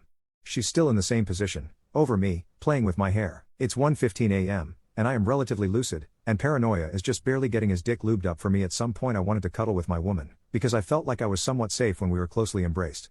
From this point forward this is what she says happened. You wanted me to cuddle, but your fever was so hot I couldn't just spoon you in good conscience. But you tucked your face into my neck and the rest of your body was diagonal across the bed. You asked how long the feeling would last. I told you that you weren't even at your peak yet, and you cried, which is so not you. You don't cry, which got me panicked. You asked me to read the back of the package to you, and when I got up to go get it, you stopped me and asked me where I was going. When I told you, you said okay. Then when I got back, you asked me where I went. You said, "Thank you for the macaroni," about 10 times, and I said, "You're welcome." But then I asked / what macaroni / your final time, which made you talk about how they don't eat meat sauce on their spaghetti in Italy. You told me that if you died of Rona, that you didn't want me to tell your mom and dad you did. Zaza. You asked me to read a Wikipedia article about how to stop a Zaza overdose, which I couldn't find because it doesn't exist. I made you chew on black peppercorns, because it makes some people sober up, but you just kept saying you couldn't taste it at about 2 to 2:30 a.m. You just kept asking me how long it had been every 2 to 5 minutes, then you fell asleep, and you'd wake up and then wake me up periodically to tell me you think it's going away. And that's how it went for a few hours. Things I apparently hallucinated while awake and did not dream like I thought I did. The bed filling with water like a waterbed, my sisters coming over but hiding from me, my phone ringing the window, second story, being tapped on, my dad coming in the room and saying things to me like I'm disappointed in you, the room moving in twisty ways, or like I was floating on a boat. In conclusion, it's now been 16 hours and I still feel a little off. My fiancée says there are things she won't tell me about my time on my trip, things she wants to keep to herself. She says they aren't about her or me, but she thinks that they are a big part of who I am, and that she loves me even more because, she says she has seen my realist self also. I was in hysterics at a few points in the night, and she doesn't want me to update. I lied about who the father of my children is. So the consensus on my post was to tell Jeff about the baby being his. Even from just the first few comments that seemed clear. We did end up meeting up. It wasn't particularly interesting or dramatic, but if anyone cares, here's what happened. He got a hold of the friend I was staying with on Instagram. I wanted to just talk to him on the phone, but he insisted we talk in person ASAP. In retrospect, I should have just waited until the next day, but I kind of just wanted to get it over with, and it seemed like he did too. To be honest, I thought he was going to tell me that he wanted nothing to do with the kid because I didn't see any other reason why he wanted to talk in person right that second. Keep in mind it was almost 10 at night at the time. So my friend and I went to his parents' house where he was waiting. His parents always treated me like family, so I guess I felt comfortable being there even though we probably should have met at a neutral location. When we got there, Jeff's mom answered the door. She hugged me and I could tell she wanted to touch my stomach, but she restrained herself and didn't even ask, thankfully. I always liked her. We made awkward small talk as she led me to the living room. It was clear that they had just had a party as it was still messy with a bunch of drinking cups lying around and confetti on the floor. On the couch was Jeff and Grace holding each other's hands. I was surprised that I honestly felt nothing for him at first. His stepdad offered me a seat, but I chose to stand.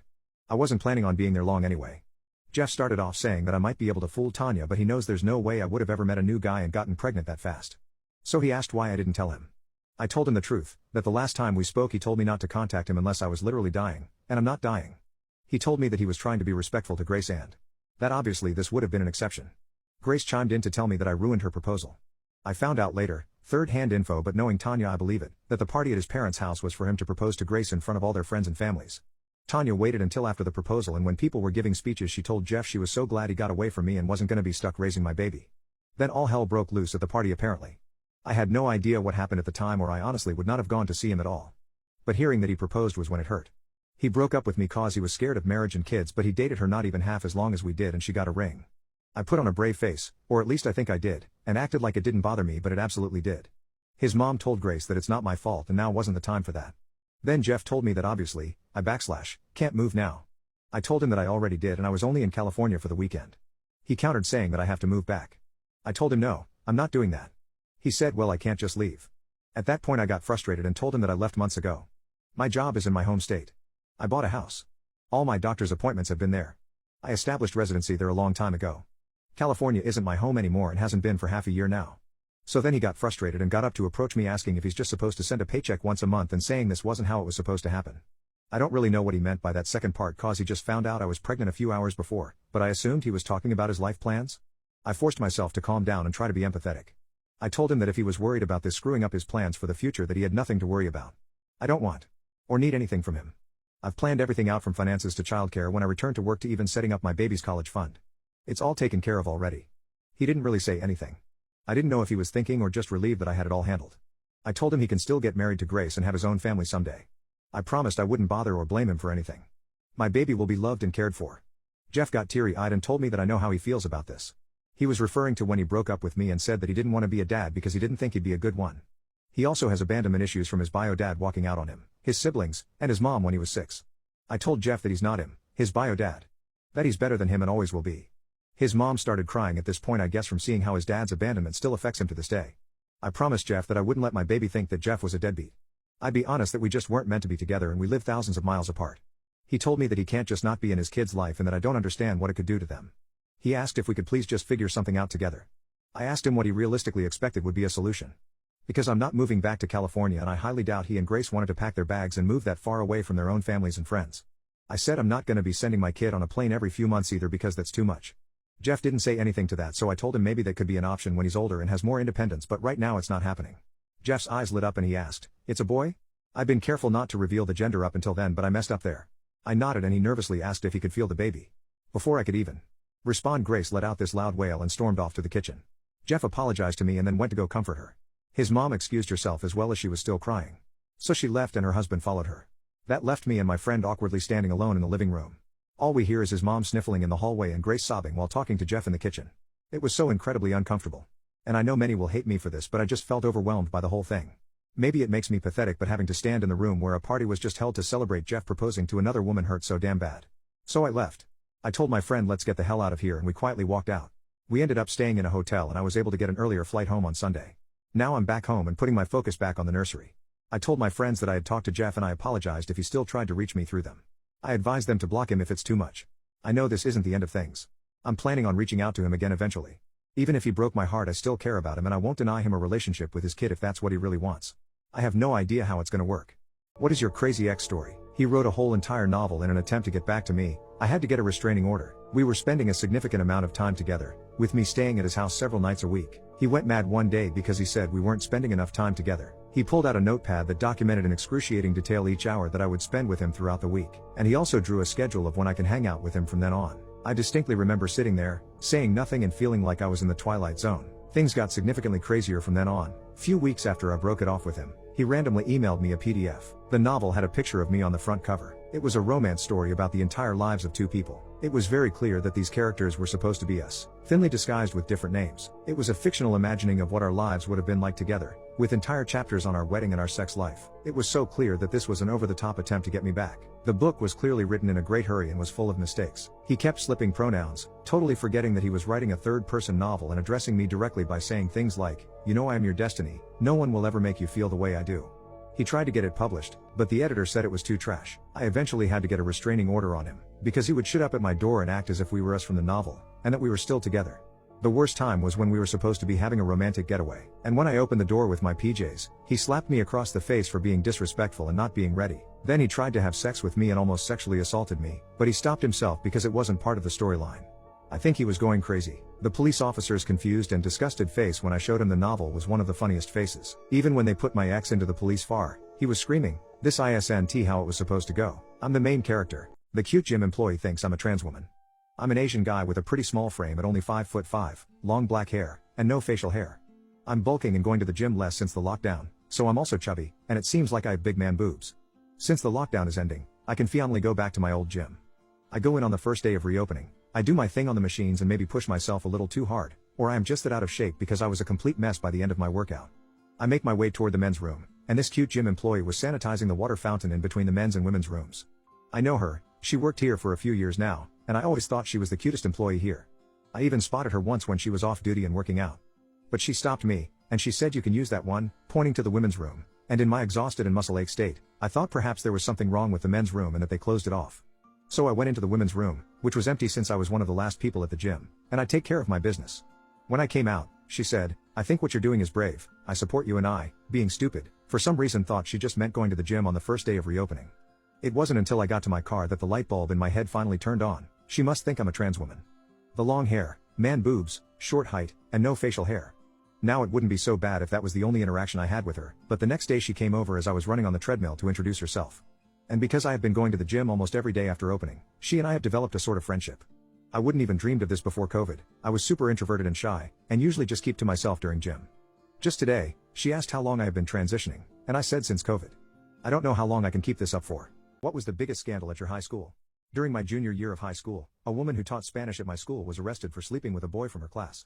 We learned later that the boy dated her daughter the year before, which was when she began to make passes at him whenever her daughter and husband weren't around. He broke up with her daughter just to get away from that woman, but unfortunately she became his Spanish teacher.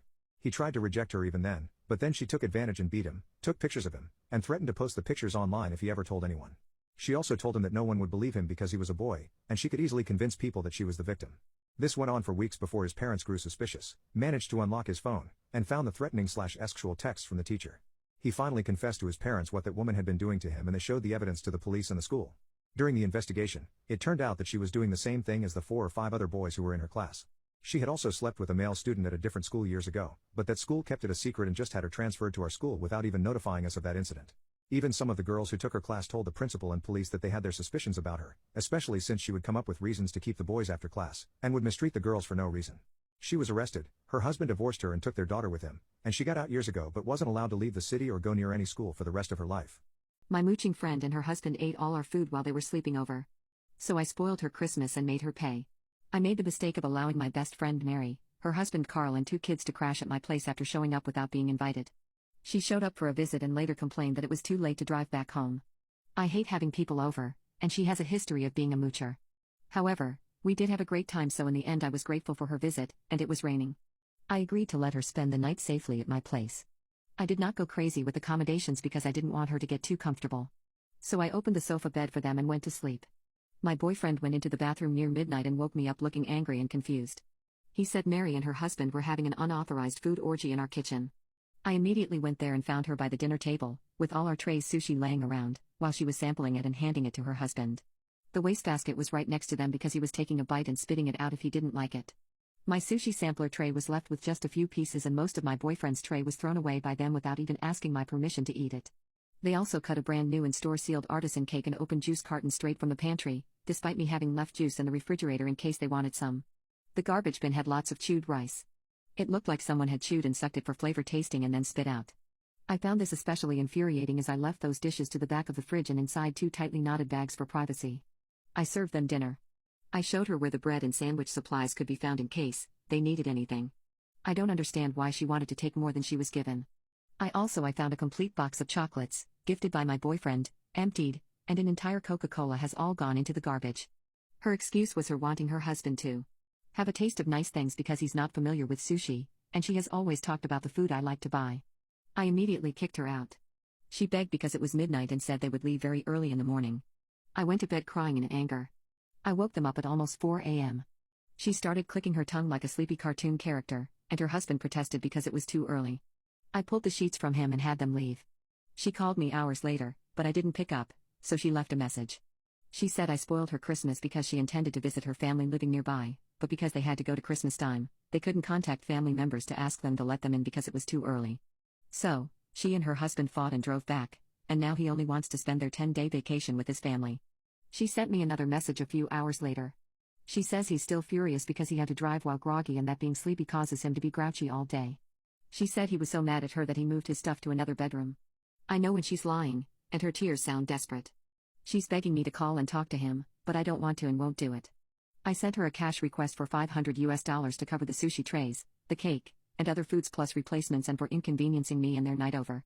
It sounds pretty, but I'm still effing whined and cried but paid for it, then said that her kids won't have Christmas because of me. I accidentally got sent a text by my boyfriend saying he's going to rope me. My 17F boyfriend, 23 male, and I have been going strong for 3 months. We met at my high school prom last year. He was DJing for the event, hired by the school. When I went to request a song we started talking and he was really charming. He didn't really seem that into the gig, almost staring off into space, but as soon as he saw me he seemed like he was in a better mood. So, we hit it off and started talking more, and the talking phase kinda lasted a while before he finally asked me out. I have always really respected his behavior, and he's been a really nice guy. Always opening doors for me, offering to drive me places, that kinda thing. Recently, he introduced me to his friend, who I didn't know much about, but the two of them hang out all the time. His friend and him have this running joke where one person says something a little inappropriate, and then the other one adds onto it, "Oh yay? Well, I'm going to." And then they just keep one-upping each other? It's kinda weird.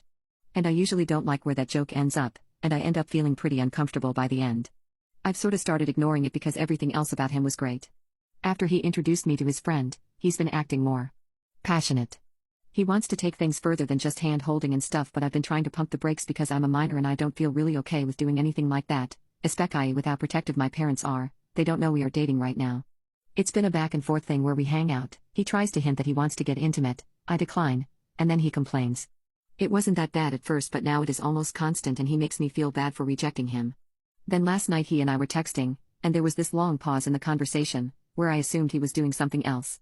Then out of nowhere I get a text that says, "Oh yay? Well, I'm going to rope that beach." My heart stopped and I instantly felt totally sick to my stomach. I didn't even have the strength to respond at that point, I just kinda cried myself to sleep and I really don't know what to do now. I can't tell my parents, but I'm fearing for my life right now. I haven't sent him anything since he sent that message. He tried calling me a bunch all through the night but my phone was on silent. I don't know what to do now. I am just so in shock and afraid right now. This is the worst thing anyone has ever said to me. I wish there was something I could do. My mom wants me to give up a job opportunity so my brother can have it instead. I just got through a breakup with my ex-girlfriend of 6 years and have a ton of free time, Since I'm finishing up my master's degree right now, I know I'll have way too much free time given that I will no longer be in school or have a significant other for the foreseeable future. But, the ultimate FU for my ex would be to double up my money and show her what she fumbled. I work from home for a tech company. I do well financially. I only work realistically 5 to 10 hours per week and I'm paid for full-time hours. I'm interviewing for another tech job right now and I'm hoping I land it so I can just do both full-time. I was talking to one of my buddies over the weekend. He manages a local company and does all of the hiring for them. He mentioned that if I don't land this second job, he's got another remote tech job that he doesn't feel like interviewing/hiring for, and I could have it if I wanted it. My parents have been gone for a couple months doing some traveling. I called them to tell them about how the interview process was going and that I think I have a good shot at landing the job. I also told them about how I have a backup plan for a second job. She instantly dismissed everything I said and immediately mentioned your brother would want that second job. I immediately said what the F is she talking about because my brother is a fat-ass lazy piece of poop who doesn't deserve this job I do. His dumbass doesn't even know how to code. All he does all day is lie on his bed playing Call of Duty and calling kids racial slurs. His goofy ass takes unemployment checks from the government and uses it to buy cheap beer and catcall street hookers. My brother had the opportunity to save his best friend with a kidney donation but backed out of it and let him die. My brother beat his meat in the public pool and now he has to pay 100 women child support. My brother is the biggest piece of poop, and I told my mom he would rather glue himself to his couch rather than get a job. I'm struggling to see if I'm being greedy by wanting the second job, even though I've been interviewing/applying to jobs for a couple months now. My brother's the baby of the family. When I was in my undergrad and working, he was out wasting his life on gachas. Anything that needed to be done, regardless of what I had on my plate, was expected of me, and never asked of him. When they left for their 2-month vacation, my mom asked me to make sure I cooked for him, clean the house and do all of the general maintenance that homeownership involves. Obviously I want to see my brother F off and die, but I'm torn about this whole debacle. Police officers who have arrested other police officers. What's the story? Probationary officer goes on a blind double date with his roommate. Been at the racetrack drinking, so they take the train to downtown. Everyone is pretty drunk, him in particular, maybe to entertain or show off for his date. He is acting goofy. As everyone is getting off the train, he sees some guy bent over tying his shoes. Rocket scientist decides to leapfrog over the guy, only neither of them have much balance. Probationary cop basically jumps over on the guy and drives his face straight into the pavement because he is too drunk and the guy wasn't expecting it. Everyone jumps up and he starts trying to defuse the situation he just caused. Turns out the guy is a 17-year-old kid heading down to spend the weekend with his grandparents and has 2 broken teeth and a broken nose. The drunk cop starts saying stuff like, "It's okay, it will be fine, I'm a cop, it's all good." When he realizes the crowd isn't going to let him just walk away, he footbails and tries to run off. A few guys chase him down and grab him. Cops get called and detain him. I was the on-call detective who was called out at 2230 to handle the case. He refused to answer any questions and was booked in for felony battery based on the extent of injuries and age of victim. He never made it off probation and resigned.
What is your biggest fuck up in bed? I pissed so much that my girlfriend slid off the bed like a slip and slide. I had a dream, word to Martin Luther King, that I was at a special preview of a big new water park with the two guys of FaZe Clan. The park's claim to fame was a giant water slide. A company spokesperson was showing us through the facility and invited us to try the slide and give our thoughts at the end for any improvements that could be made. She offered us each a cute cartoon-styled Loch Ness Monster floaty to use on the slide, but I was convinced by Thomas Jefferson and James to try the slide without any. They wanted to see how much speed I could get going down. Well, at some point I had to go to the restroom to pee.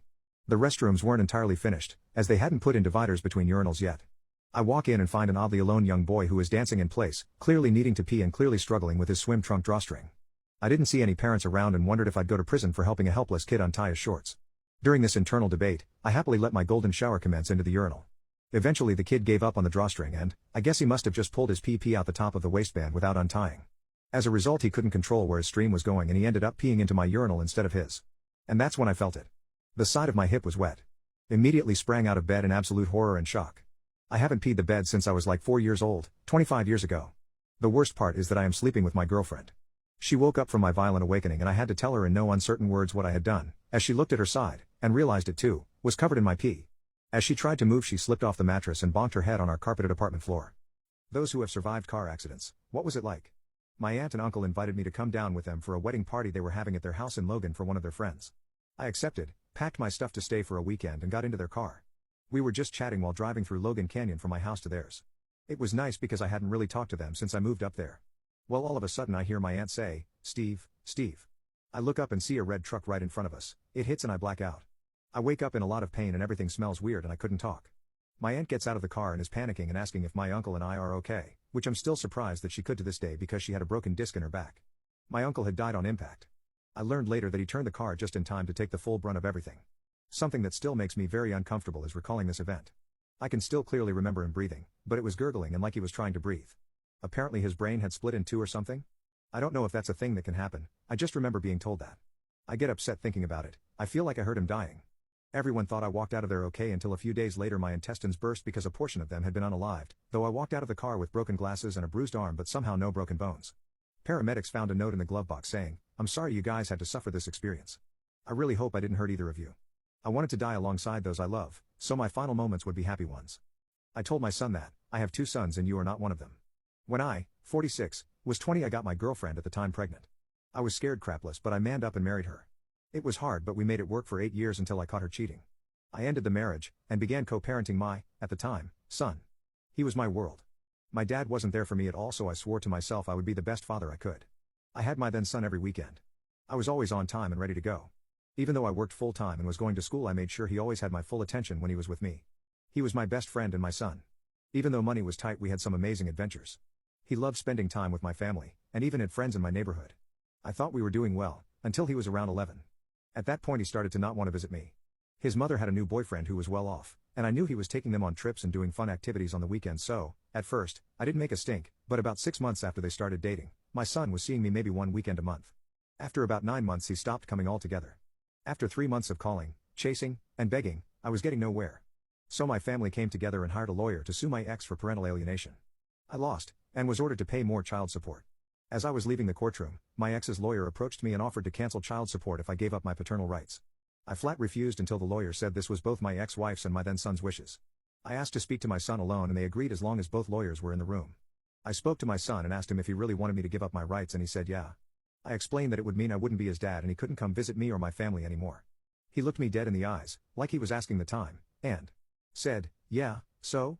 I was shattered. I asked again, if he really understood what he was saying, and he said yes, he wanted to be ex's boyfriend's son. I signed the papers that day. From that day until 2 days ago he never spoke or contacted me, or any of my family. It literally almost unalived me. I started to drink, and stayed drunk for weeks. Finally, one day, I drank until I passed out and aspirated my own vomit. I would be dead now except the mailman dropped a package addressed to me to my neighbor's house and she saw me convulsing through my window, and called 911. I spent 2 weeks in the hospital with aspiration pneumonia. After that I moved back to my hometown, got a new job, hit the gym, and spent 4 years in intense psychotherapy. I was finally able to let it all go, and move on with my life. About 6 years after my move I met my now wife, and she had an 11-year/0 son. I was standoffish with him at first, but that kid was, and is, so amazing that I couldn't help but fall in love with him. The day he turned 18 he asked me to adopt him. His father left when he was 5, never to be seen or heard of again. It was the proudest day of my life. He and his mother turned my life around and gave me a reason for living. Now not only do I have my wonderful adopted son 19 who is currently serving in the Marines, but I also have a son, 4 years, and daughter, 18 meters. My career has also taken off, and I'm doing very well for myself and my family. I am a comeback story. I went from a man no one could love, to a successful father of 3 with a beautiful wife and family. I survived. About 3 weeks ago I get a call at my office. It was my ex-sister-in-law. She informed me that my ex had passed. I simply said, okay, and hung up. It's been 14 years since I've had any contact with any of those people, and I have no desire to know anything about them now. On the 4th my family and I were getting ready to go to a picnic when there was a knock on the door. I recognized him through the front glass. It was my first biological offspring. I opened the door and he said, hello Dad, I'm your son. Without an ounce of hesitation I said, no you're not. I have 2 sons and you're not either one of them. Now please leave my property. He just stood there kind of dumbfounded as I shut the door. After a moment he left. I put out a text to my family letting them know that he was lurking around, and I have no intention of having any contact with him, and I will cut anyone who does out of my life completely. It's been 14 years.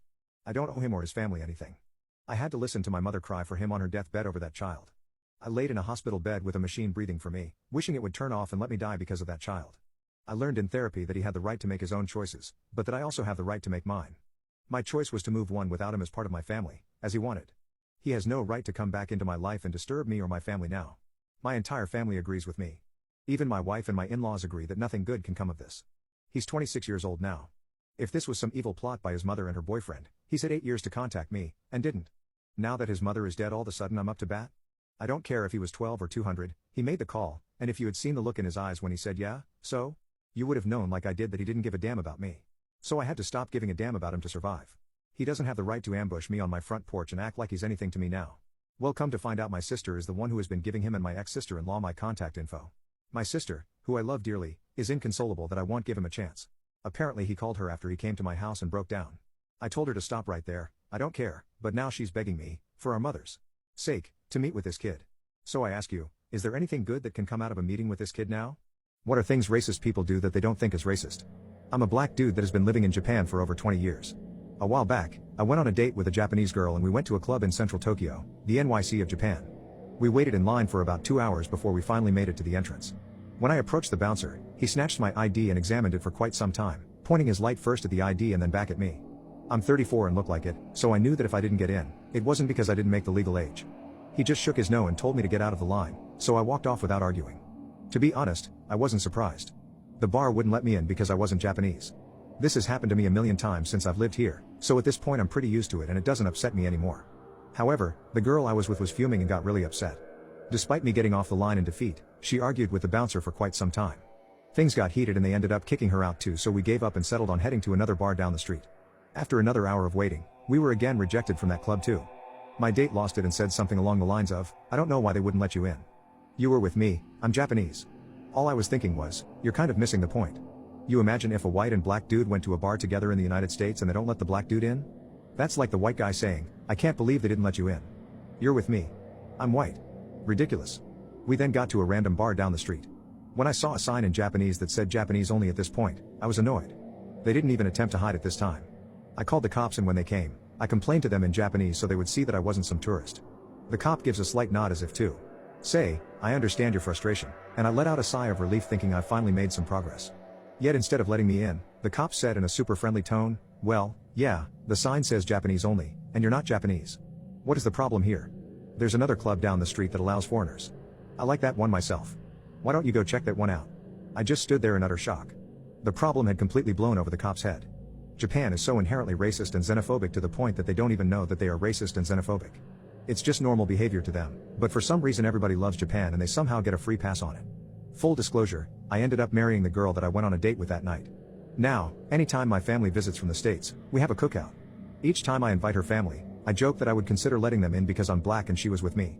As a 911 operator, have you ever taken a call that made you think you've got to be kidding me? One night, I was working with a state trooper whom I was good friends with. Now you have to understand that this trooper stood about 6 and was mostly muscle. He had recently returned from military deployment in the Middle East. Just a big, friendly guy that you did not want to challenge. He had called me on his cell phone a few minutes before he made a traffic stop on a drunk driver. This guy was just a good-natured biker who went through the arrest process without incident. As the trooper was about to take the guy to jail, another drunk driver passed him so, of course, he pulled that one over also. Now this guy was a young, kinda little guy, around 5'0", of Asian descent. Immediately, he started mouthing off. He was telling the trooper how he knew Kung Fu and was going to kick the trooper's ass. LOL. Now the biker guy was telling him to shut up and go quietly, just trying to be helpful. Finally, the young guy calmed down and asked the trooper if he could borrow the trooper's phone to call his mom for bail money. The trooper, being the nice guy he was, offered up his phone to the guy. Shortly thereafter, I received a call on the business line. I answered Kentucky State Police. Dispatcher Brown, how can I help you? Guy says, Mom, I need my lawyer. I repeated, this is the Kentucky State Police. Guy says, Mom, I got busted for a DUI, I need my lawyer. My response was, Sir, this is the Kentucky State Police, do you have an emergency? Guy says, Mom, quit playing around, I need my lawyer. At that point, I keyed the radio and said, Unit, did you loan your phone to your prisoner? He responded, yes. I said, tell him I am not his mother. Trooper answered, 10-4, then takes the phone away from the guy. Later the unit told me the guy started yelling at him, hey, I was talking to my mom. Trooper responds, that was not your mom and you'd better be glad she isn't. Unit said the other prisoner was in the back of the car, laughing his butt off. Have you ever been on a flight as the only passenger? In April 2018, after finishing my trip to Israel, I flew back to Shanghai from Tel Aviv on a Hainan Airlines Boeing 787-9 aircraft, alone, for an 11-hour journey. In April 2018, I traveled to Israel alone, originally planning to return on April 12 from Tel Aviv. On April 11, the situation in neighboring Syria escalated unexpectedly, and the United States threatened military action against Syria. I rushed back to Tel Aviv from the Red Sea coast. The flight from Shanghai to Tel Aviv originally flew over Syrian airspace, but the preceding flight of my return flight was cancelled due to the worsening situation, which meant that the flight to take me home couldn't come. I called the airline, and the customer service informed me that the next available flight back to China was on April 15, 4 days later. They also mentioned that all passengers on the April 12 flights had been rescheduled to the 15th free of charge. My car rental was due on the 12th, and I planned to return the car and go straight to the airport. Now I was at a loss. The next morning, I returned the rental car to the airport. After explaining my situation to the rental company, they said they could extend the rental for an additional 2 days if needed. However, I figured it was too dangerous to wander in the city, so I returned the car, and took a train and a bus back to the city center from the airport, rented another small apartment, and planned to stay for 3 more days. On Saturday, April 14th, I woke up a little after 6 a.m. and saw messages from my friends saying that the United States had indeed taken military action. I immediately called the airline and asked if there were any flights back to China that day, to any city. The customer service representative paused and then said that there was a flight back to Shanghai at 10 a.m. that morning, but there were only 3 hours until departure, and there would be a fee for changing the booking. I could hardly believe my ears. I quickly checked the map for a minute and calculated the time. It seemed like I would make it just in time. So I jumped out of bed, packed my things in a hurry, and while doing so, I said, yes, please change my booking. After transferring the payment, I stuffed everything into my suitcase, rushed out of the apartment, and hailed a taxi. It happened to be a Saturday, the Jewish Sabbath. Although it was already past 7 a.m., there were very few cars on the road. It was not easy to find a taxi, and when I finally did, the driver demanded nearly $60 for a journey of less than 20 minutes to the airport. The problem was that the taxi couldn't accept credit cards, and I didn't have much cash left. So the driver took me to an ATM to withdraw cash before rushing me to the airport. Once I was settled in the taxi, I finally had a moment to send an email to the owner of the apartment, apologizing and explaining that I couldn't continue my stay and had to check out early. Good thing the rent had already been paid in advance. Upon arrival at the airport, I went through rigorous security checks and cumbersome questioning at the Israeli airport. When I reached the check-in counter, 2 beautiful flight attendants were processing my boarding pass, and they were jokingly saying that I was very lucky. I didn't quite understand what they meant. Once I entered the waiting lounge, I felt a huge weight lifted off my shoulders. I made it in time. However, something felt strange in my mind. Why wasn't there a single person in the waiting lounge? Wasn't it time for boarding? Could it be that I was late? At that moment, a crew member approached me and asked if I was Mr. Liu. I replied, yes. Then he said, you are the only passenger on today's flight. Soon, other crew members started to gather around me. Although I didn't know any of them, they all knew that I was Mr. Liu. When it was time to board, several flight attendants stood at the gate to welcome me. Despite only carrying a small suitcase, one of the friendly male flight attendants took the initiative to carry it for me and put it in the overhead bin as soon as I entered the cabin. The actual flight route bypassed Turkey.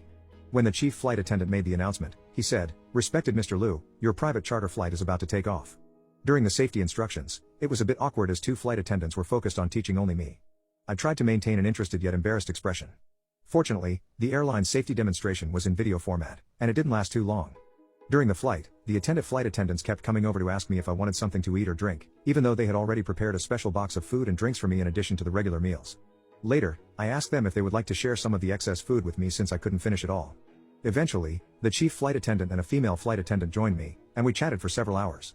I shared with them some of my experiences in places like the Dead Sea and Jerusalem. Although they had also been stranded in Israel for a few days, they couldn't leave Tel Aviv airport. My seat was in the front left, and the whole plane was dimmed and almost completely dark in the back. Fortunately, the considerate chief flight attendant left the cabin lights on and arranged for the flight attendants to walk around during the 10-hour flight to make sure I wasn't scared of being alone in the cabin.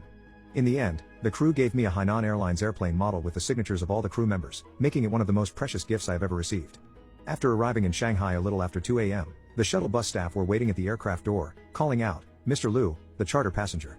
The immigration officer also asked, "Are you the charter passenger? We've been waiting for you." I am a good liar. I have been my whole life. I'm 12 years old. Or am I 13? Or 11? I'm such a good liar that I could convincingly tell you anything. It was my father who first taught me how to lie. Look them dead in the eyes, son. Don't blink or look to one side. Dead in the eyes. Speak calmly. Add in some details, ones that aren't important. That makes things more believable. So every day I concoct a new adventure to tell my classmates. They lap it up. They believe I live in the big mansion.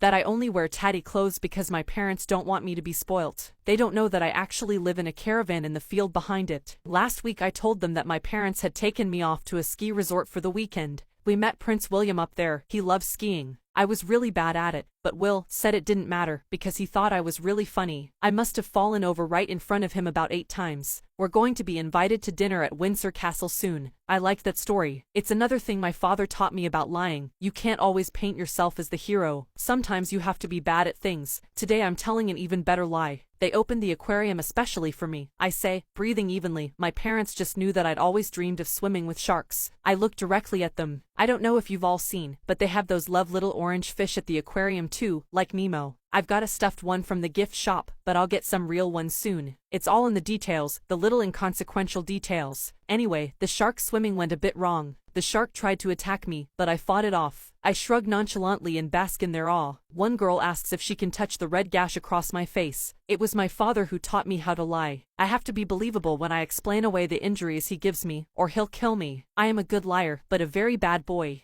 I'm afraid that me and my husband may have caused an eating disorder in our daughters. I grew up as a fat kid. But when I got to college I began taking control of my health and lost 150 pounds.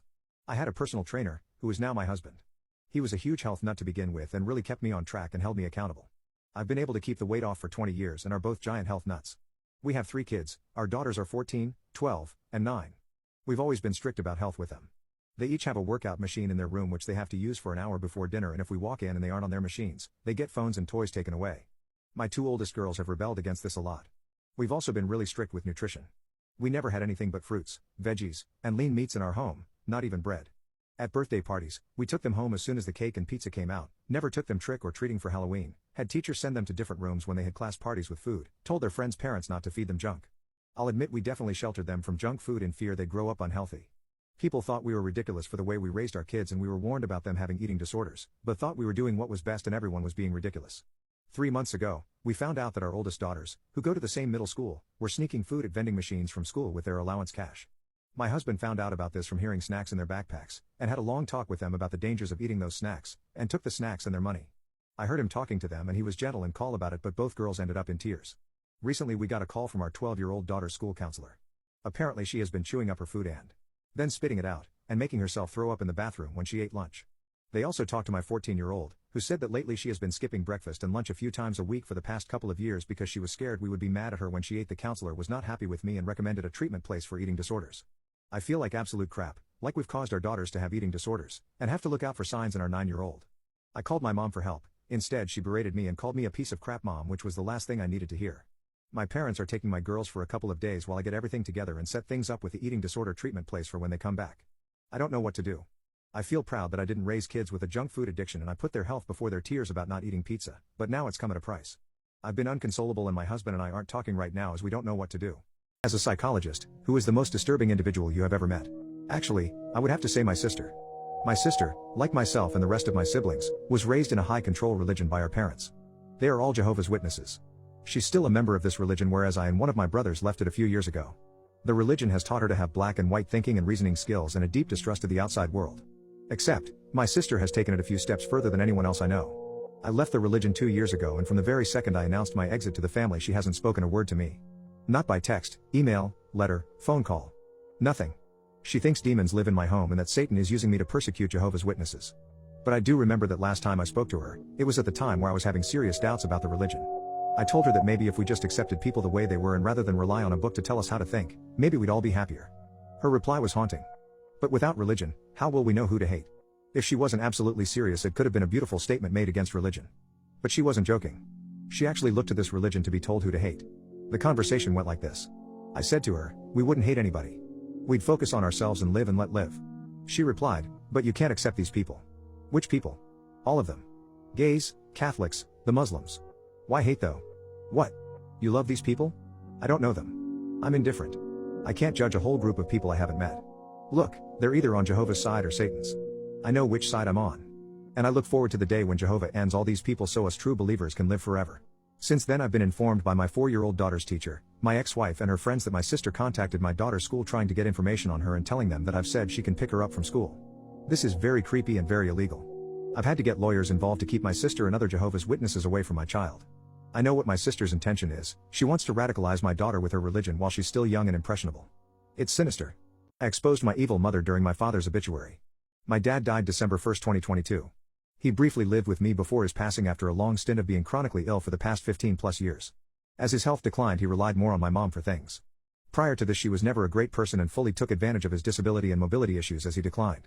For years she claimed to be separated and divorced, talking to other men on the internet. She made claims many times she was going to move away and marry someone else. In addition, she took advantage of him financially.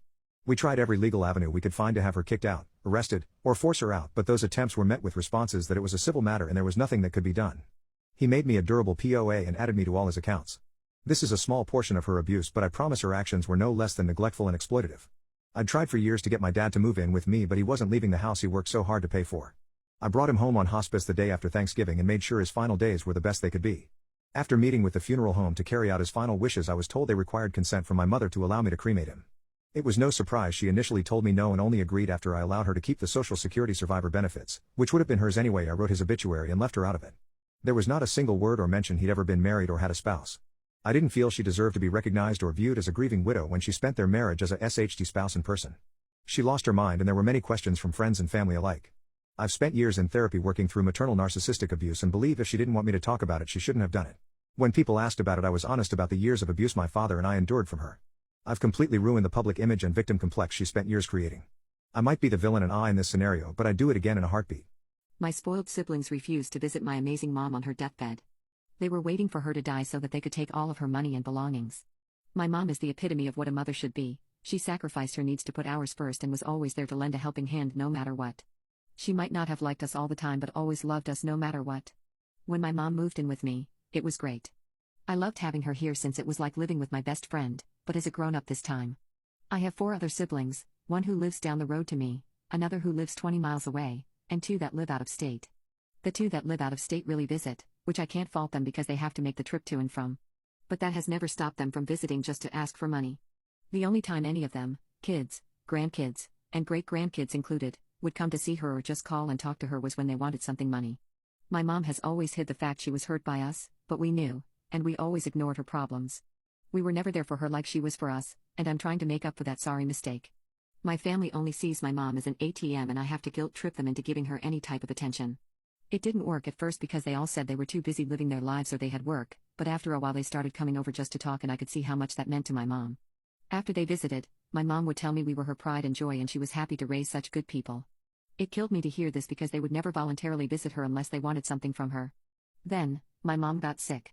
I took care of her for as long as I could at home, but eventually she got worse and needed professional care. Unfortunately, I could not afford that, so I reached out to my siblings for help, but none of them wanted to take care of her. They couldn't even do something like taking her to doctor appointments, so it was my mistake in thinking they would actually help their dying mother now.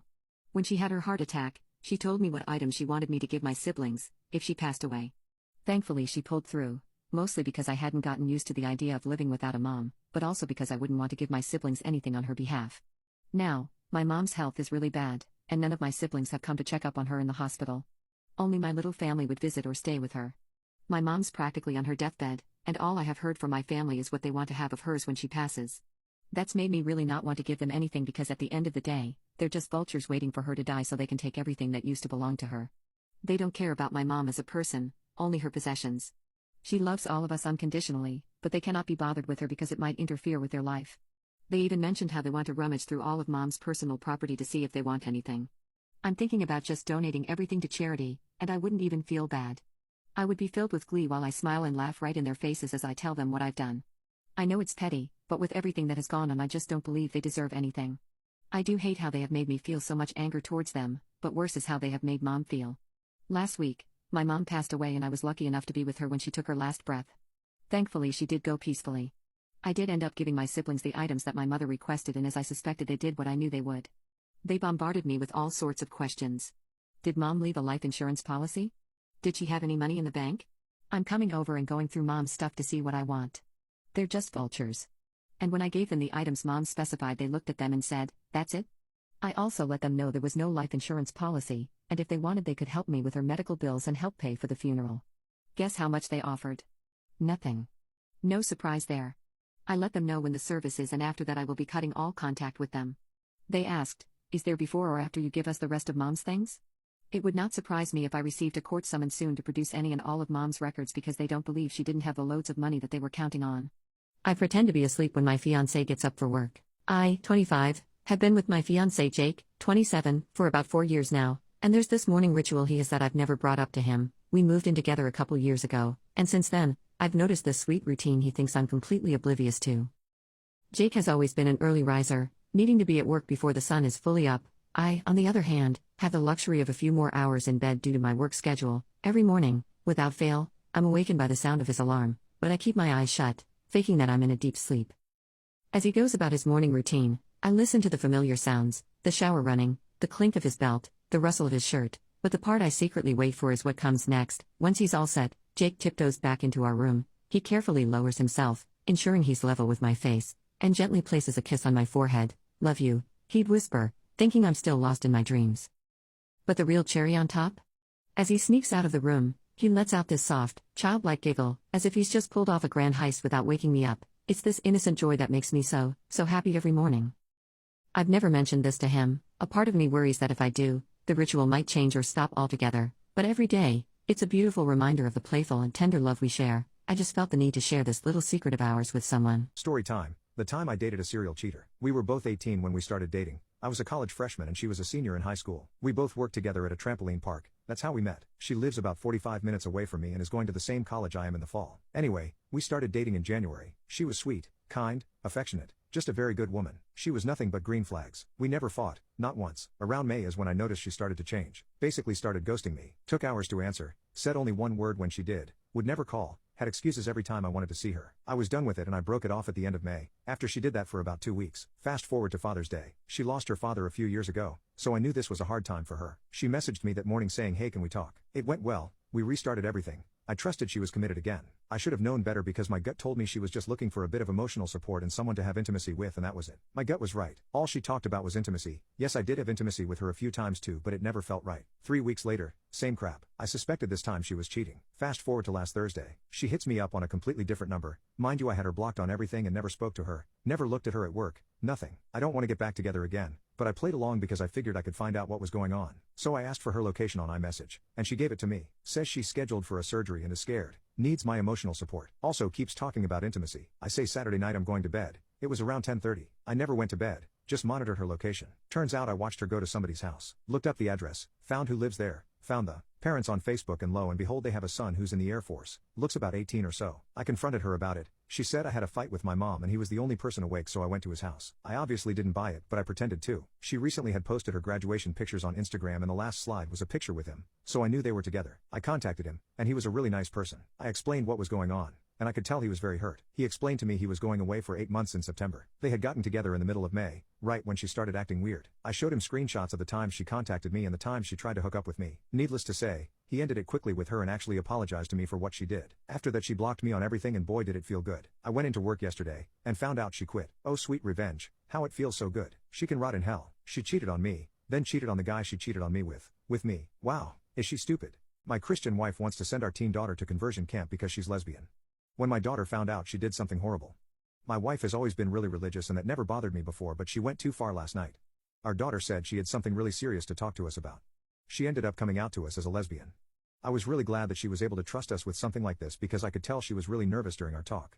I told her that her sexuality doesn't change how we feel about her in any way, that we were proud of her, and we would always support her. By the end of it, she hugged us and said she loved us. Then she went to her room and I asked my wife how she felt because I noticed that she was very silent throughout the whole conversation.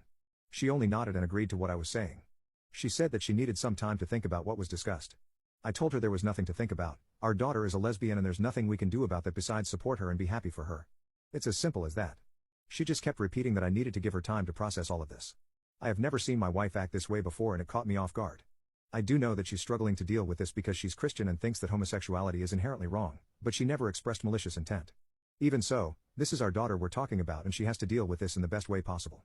Today, my wife acted very cold and harsh towards my daughter. Whenever my daughter tried to talk to her, she would ignore her and only respond when my daughter badgered an answer out of her. She came to me to talk about my wife's behavior and she said that she thinks telling us was a bad idea because her mom is acting really weird around her. She thinks that her mom hates her now. I tried my best to reassure her that her mom loves her. And we just have to give her time to adjust to this new change. I told her that I was going to talk to her mom about it, but everything was going to be okay in the end. Me and my big mouth. Later that night, I was talking to my wife and demanded to know why she was treating our daughter like she had just done something horribly wrong. She answered by saying that what she was doing was wrong. We needed to send her to a conversion camp immediately to help her realize she was committing so many sins, and she wasn't going to go to heaven now.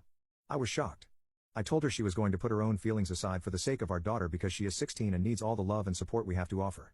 I wasn't going to let her make our daughter feel like a bad person for something she can't control. It took so much courage for our daughter to tell us, given that she also knows that my wife is religious. How do I get my wife to accept my daughter's sexuality and stop viewing it as a bad thing? Update: it's been over 2 years since my original post, and over 1 year since I lost my daughter to suicide. My wife couldn't accept my daughter for who she was and was really adamant on sending her to conversion camp. My daughter found out and cried a lot. She said she wished she was straight so that her mom could love her. That broke my heart. I kept having talks with my wife to get her behavior to change, but she kept avoiding my daughter like she was the plague. The final straw was when I saw her searching up the nearest conversion camps and calling them. We got into a huge fight and told her there was no coming back from this. So, we began the divorce process. She moved out and went to live with her parents, whom my daughter absolutely adored. They of course sided with my wife when they found out, resulting in my daughter being even more devastated. The amount of nights where I held my daughter in my arms as she cried herself to sleep at night asking why she had to be the way she was, why her mother hated her, asking again and again if I hated her despite how many times I would tell her I love her unconditionally, including her sexuality, were too many to count. I put my daughter into actual therapy to help her try to process all of this. I cut back my work shifts to work less hours to try to be there for her. I tried to keep anything related to the divorce as private as I could because I didn't want her stressing about that even more. I keep on thinking what I could have done to stop that day. What else I could have done, what else I could have said. Every day I wake up thinking I should have done more. She left a note explaining how it's not my fault, but what else am I supposed to think? I haven't talked to my ex-wife for 8 months now. I'm in therapy, but to be honest I don't think it's working. Sometimes I wander into her room, sit on her bed, and sob for what feels like hours. I keep on expecting to see her walk home from school. To see her smile, to hear her laugh from down the hall. I miss you more than anything, Jessie. I'm sorry. The Irish gypsy searches far and wide for revenge. My town in England is rough and there's a man that passes through every now and again who is a psychopath. His name's Fergal and he's a gypsy, and if you even look at him wrong, he might wound you. Seriously, he has ended people. He has a lot of friends in town, dealers, felons, selling firearms. I used to work in a shop that was owned by a dealer and Fergal always came in when he was in town for a cup of tea. He liked me and always called me Butterfly for some weird reason. My boss came in the shop one day and said that a well-known scruff, he'd sell his own mother and rob the dead, who we'll call Tez, had stolen Fergal's chain that had his beloved, deceased grandmother's ring on. Fergal was fuming. Fergal was coming back to town at his earliest convenience, but before he could, Tez was arrested for trying to rob the corner shop with a rolling pin.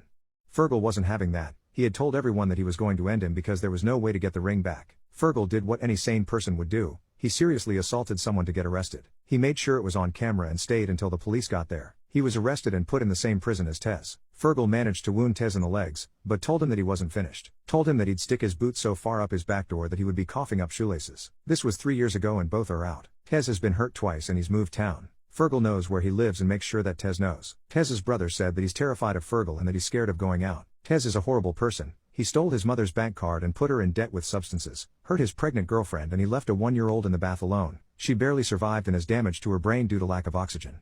Once you were old enough, what were the dark family secrets you were finally let in on? That my favorite cousin wasn't missing. All I knew growing up was that he would come and go a lot. He lived with us when I was a baby, and after he moved out he would visit every 6 months or so out of the blue, but we never visited him or called him. His visits were one of my favorite things in the world. I loved him like a brother. By the time I was a teenager I did understand that he had issues with his parents. They had kicked him out at 13 and my parents took him in, but that kind of childhood messes with you. In between visits to my parents he avoided the rest of the family, moved a lot, and didn't hold jobs for long, which is why my parents didn't always know where he was. But in my later teens he stopped coming over at all. I asked repeatedly if anyone had heard from him and I was told no. I asked about contacting him and was told no one had a number or address for him. He would come around when he felt like it.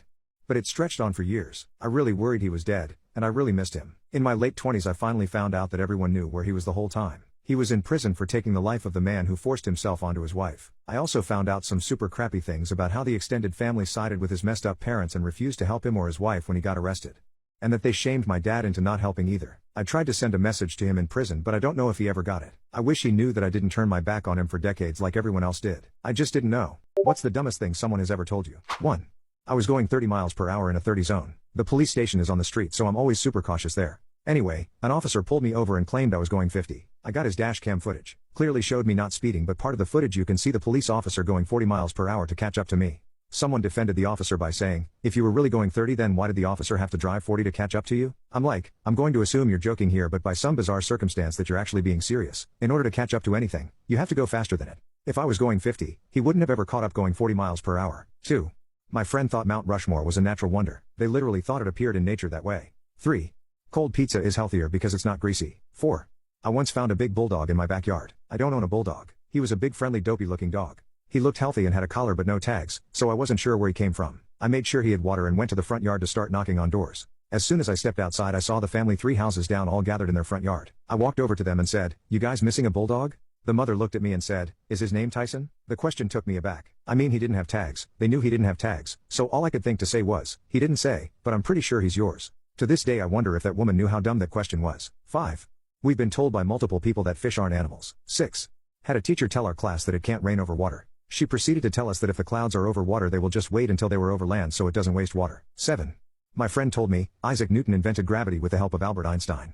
I stared at them for a while then had to walk away. My husband's best friend tried to assault me, but my husband doesn't believe me. Trust is blind, and I guess I was too, and I'm still trying to forgive myself for being tolerant when I should have lost my poop. My husband and I are both 30 years old, and we have been together for 5 years since we met in college. I still don't even really understand how we got together since we're polar opposites. Even when we met, we had completely different lifestyles and interests. I was president of robotics, and he was quarterback of our college's football team. He was a half-ed journalism major. Meanwhile, I was a physics major who went on to get my master's. Either way, we met one day at a school event and hit it off. We had an instant physical attraction, and once we started hanging out, we only got closer and closer. We got married after college, and it was a little hard to adjust to at first. Our friends were very different people, and at first, our friend groups didn't mesh super well. My husband had been in a frat in college, and he stayed friends with a few of his frat brothers. I was not a fan of any of them, especially his friend Jerry. Jerry was a serial cheater. He always got belligerently intoxicated at every social event, and I just found him to be very obnoxious with an awful sense of humor. None of my husband's other friends are as SHG as him, so I just put up with him as the years went on. But there's no way I could have prepared myself for the storm that Jerry would eventually rain down on my husband and I's marriage. As I said, one of Jerry's habits was getting ridiculously intoxicated at every single social event that I ever saw him at, which included dinner parties and barbecues that my husband and I would host at our house. We had been hosting for about a year now, and despite Jerry getting rowdy, he never caused more of an issue than maybe breaking a couple wine glasses here and there. Yet this all changed the last time my husband and I had our friends over. It's getting colder where we live, so we wanted to have one last backyard barbecue before the cold season started.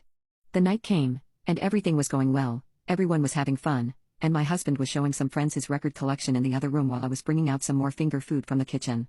I was totally alone in the kitchen as I arranged the new platter, and I thought the rest of the guests were in the backyard, but to my surprise, Jerry walked in. I was holding the tray of food with both hands, and I politely asked him to pardon me so I could get back out to the party. He just kept standing in the doorway, staring at me with this creepy, inebriated glaze over his eyes. As soon as he didn't answer me, or move out of my way, an intense wave of panic washed over me. I just didn't like the way he was looking at me, and the next thing I knew, he was taking a step towards me so close that his chest was touching the tray. My husband's best friend tried to assault me, but my husband doesn't believe me. Jerry then looked me up and down and said, "That looks effing good, I'd love to have a taste." I was uneasy, but I said he was free to help himself to the food on the tray if he wanted some. Before I could do anything, Jerry was leaning in even closer to me, and placing both his hands on my behind. He squeezed and said, "Bet it tastes even better." If I hadn't froze, I would have dropped the tray of food all over his feet. I don't know what came over me. I just couldn't believe something like this was happening to me in my own home. It was disgusting, and I felt frozen in time. He let go and stumbled away. It was obvious he was super intoxicated, but he had never done something like that to me before. I was shocked. I threw the tray on the counter and ran to the bathroom to cry. I was so frustrated at myself for not standing up for myself. Why didn't I stomp on his foot or scream at the top of my lungs? Obviously, I wanted to end the party right there. I just wanted to be alone with my husband and tell him what happened. But I just felt so embarrassed, and I think I was in denial over how bad the incident was. So I just fixed my makeup and went back out to the party. I didn't want to ruin the night, and I felt responsible since I was hosting after all. The night was grueling. I tried to put on a happy face, but I was crumbling inside. By the time everyone left, I was exhausted, and I realized my husband had a bit to drink too. We ended up just passing out, but the next morning at breakfast, I told my husband something had happened that we needed to talk about. My husband immediately sat down and took my hand, listening intently. I broke down crying as I told him what Jerry had done, and how small and violated it made me feel. So far in my marriage, my husband has been nothing but kind and understanding towards me, but all that went out the window that morning. After I finished speaking, I looked up at him, still sniffling. I saw that his brow was furrowed, and he had dropped my hand. After not saying anything for a while, he asked me how much I had to drink last night.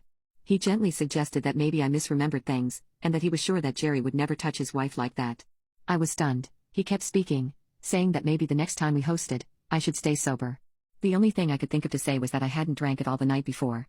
My husband and I are currently trying for a baby, and I stopped drinking since we started. My husband said he was sorry that I was feeling upset, but just because I didn't like Jerry didn't mean I could make stuff up about him. I had no idea what to say. It felt like a nightmare, and I didn't recognize the man in front of me. All I said was okay, and started clearing up the dishes. My husband gave me a kiss on the forehead and went back to bed like nothing had happened. It was the most painful moment of my entire marriage, and I took a couple of days to process what the hell had just happened to me.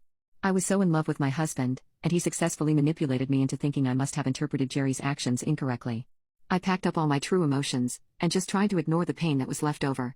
But it ate at me, and I knew I would never be comfortable in front of Jerry again, and that I didn't have my husband's support like I thought I did.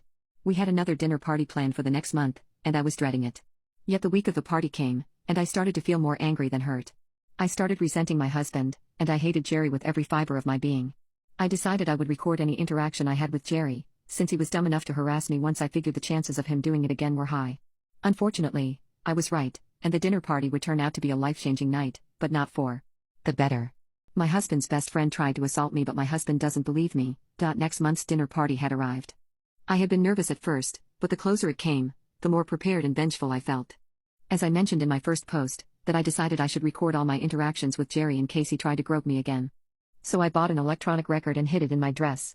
I felt so off the whole night, but to be fair, I had been feeling off the entire month since the last dinner party when Jerry had first put his hands on me. My husband hadn't believed me and convinced me I had made the entire thing up. We dropped the issue. I guess he didn't care and forgot about it, but I haven't forgotten about a damn thing. I wasn't enjoying myself at the party, but I still tried to act cheerful and do my best to entertain my guests. My husband was in the backyard, smoking cigarettes with a couple of friends while a few of my friends started a little impromptu dance party in the living room. I had felt so crappy the whole night, but seeing some of my best friends just having goofy fun made me loosen up, and I joined them for a bit of dancing. Of course, that's when Jerry had to come into the living room and ruin the entire vibe for me. At that point, there were about 10 to 15 people dancing, and Jerry made a beeline for me and started trying to grind on me. It was disgusting, but I guess I wouldn't expect any less from him. I immediately left the living room and made my way to the bathroom. I don't know if anyone noticed what he was doing to me, but no one followed me. When I opened the door to leave the bathroom, Jerry was in the hall waiting for me. My stomach dropped, but then I remembered I had the recording device in case he tried anything. As I walked past him, I told him I was tired of his harassment and to leave me alone. It was later in the night, so he was heavily inebriated. I guess that's why he grabbed my wrist after I said to leave me alone. I had no choice. I turned to face him, and he leaned in so close to me all I could smell was his beer breath. He was slurring his words as he began telling me how pretty I was, and how lucky my husband was to have snatched me up. I kept telling him to get off me, that he was gross to me, but he just held me tighter. I was getting scared. He was being so bold even though there was an entire party going on right in the other room.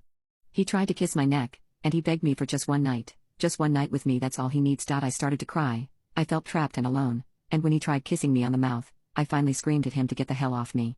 My scream caught the attention of two friends in the living room, and they came into the hall to investigate, but Jerry quickly left to the backyard before they could catch him. I couldn't face my friends, so I ran right into my room from the hallway and stayed there until I heard the very last guest leave. I heard knocks on the door and a couple of my friends asking if I was okay, but my husband never once came to check on me. Instead, when he finally came to bed, he picked a fight with me. In an annoyed tone, he told me I had been a SHT host that night by disappearing for half of it, and that he was disappointed in me. I knew there was almost no point, but I brought up Jerry again. My husband literally rolled his eyes as I spoke about his best friend trying to kiss me, and grabbing my body. Again, he didn't believe me, he never would, and in that moment, I realized my husband didn't love me and maybe never had. I stopped trying to advocate for myself and just went to sleep. He slept on the couch that night, and things were silent and tense in our house for the week after. It was the hardest decision I've ever made in my life, but I contacted a divorce lawyer that same week. It didn't take long for me to get the divorce documents, and I decided I wanted to serve them too. My husband myself. So that Friday, I waited for him to get home, and sat on the living room couch with two objects placed on the coffee table in front of me. The divorce papers, and the recording device that held all the audio of Jerry harassing me at the last party. I listened to the recording even though it was difficult. You can hear every nasty word Jerry said to me, and you can almost feel his hot breath through the recording since he was standing so close to me. When my husband got home and saw me sitting there, all he said was, "Ready to apologize?" That was before he walked over and saw the papers on the table. Confusion washed over his face, and he looked at the papers, then up at me. I told him flat out that they were divorce papers, and he immediately started arguing and saying I was acting crazy. But instead of letting him speak, I put my finger up and pressed play on the recording device. I didn't blink or break eye contact for the entirety of the recording. I watched guilt and shame engulf my husband's idiot face as we listened to Jerry being caught red-handed. His jaw dropped, and the room was silent for a few minutes after the recording ended. Then, my husband fell to his knees and started apologizing to me with all the crocodile tears he could muster. I just looked down at my pathetic ex-husband, and he asked if there was anything he could do to make this right, but all I said was, "Sign them." My autistic brother assaulted a girl and got banned from the shop. We threatened the shop owner with a lawsuit for discrimination. My brother suffers from high-functioning autism, so he has a hard time socializing. One place he loves to go to is a local hobby shop. Me and my brother are regulars there and have spent thousands of dollars over the years. However, last week my brother was banned from the shop. A girl who also goes there claims my brother tried to kiss her, and when she refused he groped her. I tried to talk with the owner and he knows my brother is autistic, but he refuses to unban him. He said that he couldn't allow him in because he was a threat to his female customers. I told them this was discrimination and that they were just making up stories to keep my brother out of the shop. I called my parents, and once they arrived, they talked to the owner and said they would sue him. I talked to my brother about this and he understands he did a wrong thing, but he can't understand why he was banned. So he's been very depressed this past week and wants to go back to the store. My parents are planning on getting a lawyer and suing the owner. They think this is possible discrimination because he banned my brother due to his autism. Update: when my mind cleared, I realized that our actions were wrong. If this were truly discrimination, he would have been banned a long time ago for having autism. I went to my parents and talked to them, and they began to see that they were wrong too. Me and my dad went last night and apologized to the shop owner for our actions, how we treated him and the victim of my brother, and that we agreed with his ban. The owner was genuinely happy with us for this, so I'm glad we did that. The girl who my brother touched was also at the store. I apologized to her too because she deserved it after my actions and she thanked me for it. My parents are now looking into different options to deal with my brother, including therapy and other programs. I punish my 14-year-old cousin for having ADHD. I love him like my own brother, but sometimes I forget that his behavior is heavily influenced by his disorder. He drives me mad, since he depends on Wi-Fi to play games and I am in possession of an application that can make the router restart over and over again. I won't stop until he cries. After someone else notices the connection going down repeatedly, I blame him for messing with the router so he gets in trouble with his parents. Man, there is no way I'm going to heaven. My selfish husband refused to skip this year's Christmas family vacation even though our baby is due soon. Now he's begging for my forgiveness after missing the birth. My fiancé and I are expecting our first baby due December 30th, but his family is insisting he go to their vacation home in Florida with them for the holidays. Because of the baby, my fiancé is not able to go, but his family came up with the idea to go and come back on the 28th, which is ample time before the baby is due. My fiancé has a severe case of missing out, so he actually bought a ticket for December 15th, 28th. His reasoning is that his parents really want him there and his siblings will also be going. I argued back that I really want him here and I'll be having a baby, so what's his reasoning then? He never gave an answer to that and just said I was being unfair. Pregnancies are unpredictable, especially in the last trimester, so if anything happens leading up to the due date, I need him there. With my family gone as well, I'll be completely alone. Not to mention, I'll also be spending Christmas without him. He's been spending Christmas every year in Florida since he was 15, and there will be many more trips after the baby is born. I don't know why he has to go this year. Anytime I bring it up, it results in a very uncomfortable fight about my expectations to put me first rather than his parents. Honestly, I don't get why that's such a hard thing for him to do or why he acts like I'm such a bad person for wanting him to do that. I don't even bother bringing it up anymore because nothing ever changes. He's always going to choose his family no matter what, and act like I was in the wrong all along. I called my parents the other day and my mom ended up flying out to see me, along with her sister who's a nurse. They both talked to my fiancé about his travel plans and they both heavily insisted he got no on the trip at all. My fiancé thought it was better to adjust his date so that he arrives on the 22nd, not on the 28th.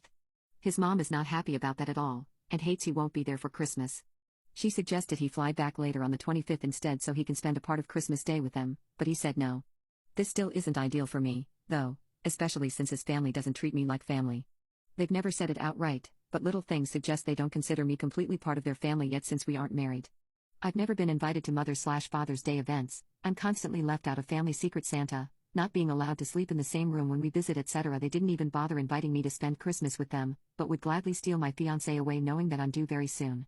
My mom decided to have a talk with his mom where she told her that my fiancé needs to come back immediately, otherwise she will be taking me to her home and they will not be welcome to visit the baby. His mom said that me giving birth was not as important as my fiancé spending time with their actual family.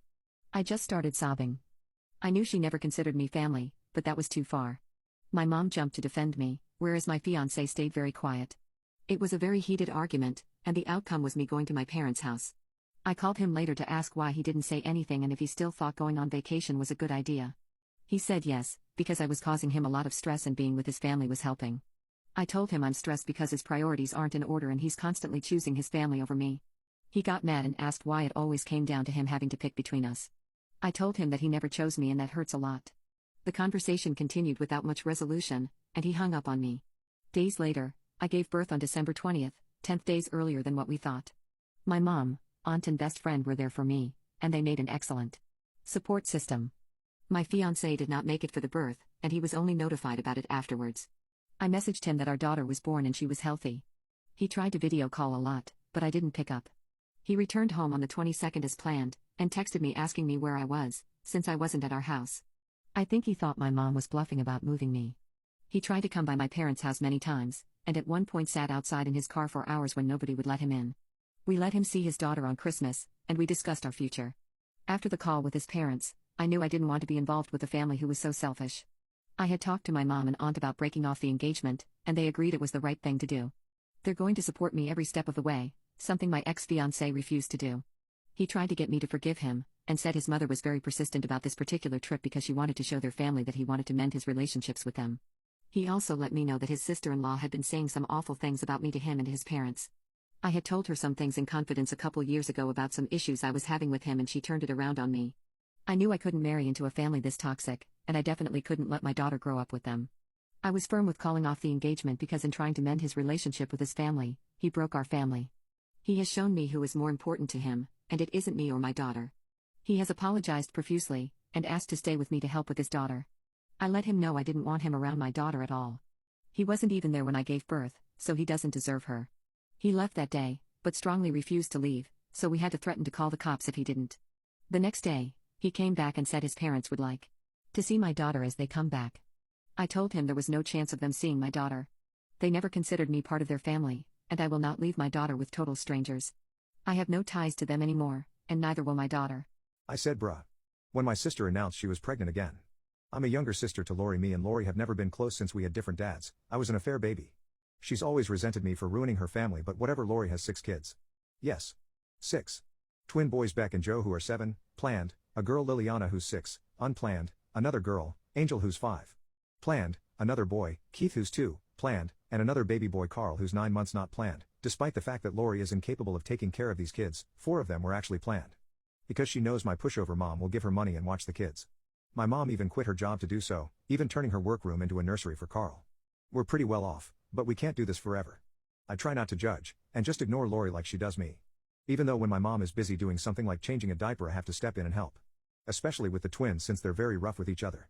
Tonight at dinner Lori's boyfriend joined, a father to just Carl, as well as Lori's father. This wasn't abnormal so I didn't think anything of it, until my sister said she had some exciting news. I wished she'd say something else. But I knew what she was going to say. I'm pregnant. She would say. Everyone went dead silent until I said bruh.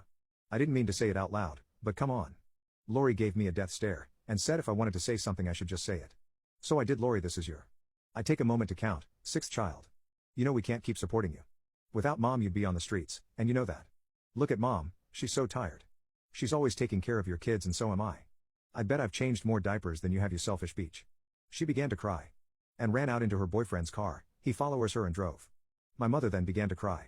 She left to go out with Carl back to bed after he woke up. It was just me and Lori's father. He began to yell and told me I was a brat and Lori was a great mother, then he stormed off. As I'm sitting here in the morning watching the boys, I'm thinking, was I too obnoxious? What was the saddest moment of your life? Both of my parents and my little sister were all unalived by an intoxicated driver. My mom and dad had gone to get dinner and to pick up my little sister from her friend's house. By the time they left it was around 8:30, and I sat on the couch to watch TV and wait for them. About an hour later, I heard a fire truck driving past my house, and I didn't think much of it. But a few moments later, a second one. I saw smoke a ways down the road. I hopped in my car to check it out. I recognized their car first, a bright blue Honda Fit. I saw bodies being pulled out of the car and delicately placed on the stretcher. A cop came over to talk to me, but I don't remember what he said. My stepdad unalived my mom over substances. Before my stepdad came into our life, our mother was amazing and would put us above everything. But she would soon replace us with her new man and her new substance habit. When I was 9 and my little sister 7, our mom started dating this man, let's call him Dave. Dave was tall and weighed about 250 pounds. He had oily, brown hair and a face filled with sores. A few months after they started dating, Dave moved into our house. When he did, my mom started to act funny. Staying up all night, not cooking us lunch or supper, not cleaning, snapping at us for no reason, and started hurting us. Our lives had been turned upside down by this man so quickly. Then one night he came into my bedroom, and decided to rope me. I was screaming and crying for my mom, begging her to come help me, to come save me. And then I seen her. Standing in the door watching him do it. My mom was just letting him do this. She was just watching, like she was looking at ATV or something.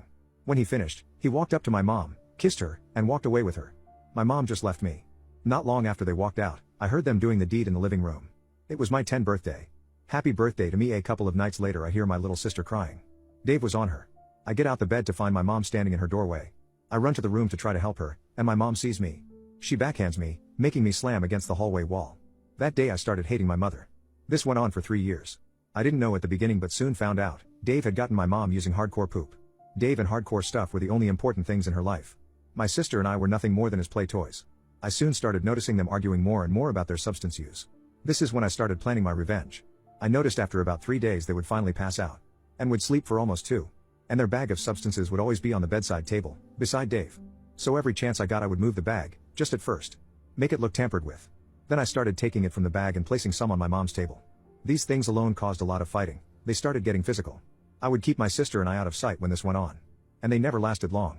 Well, I continued to do this over a couple of months, taking more and more, flushing it, or dropping it down the sink. Until the last day. The last day I took the whole bag. It was a good amount. I flushed the whole bag. And locked my sister and I in my room, and quietly prayed that they didn't realize it was me.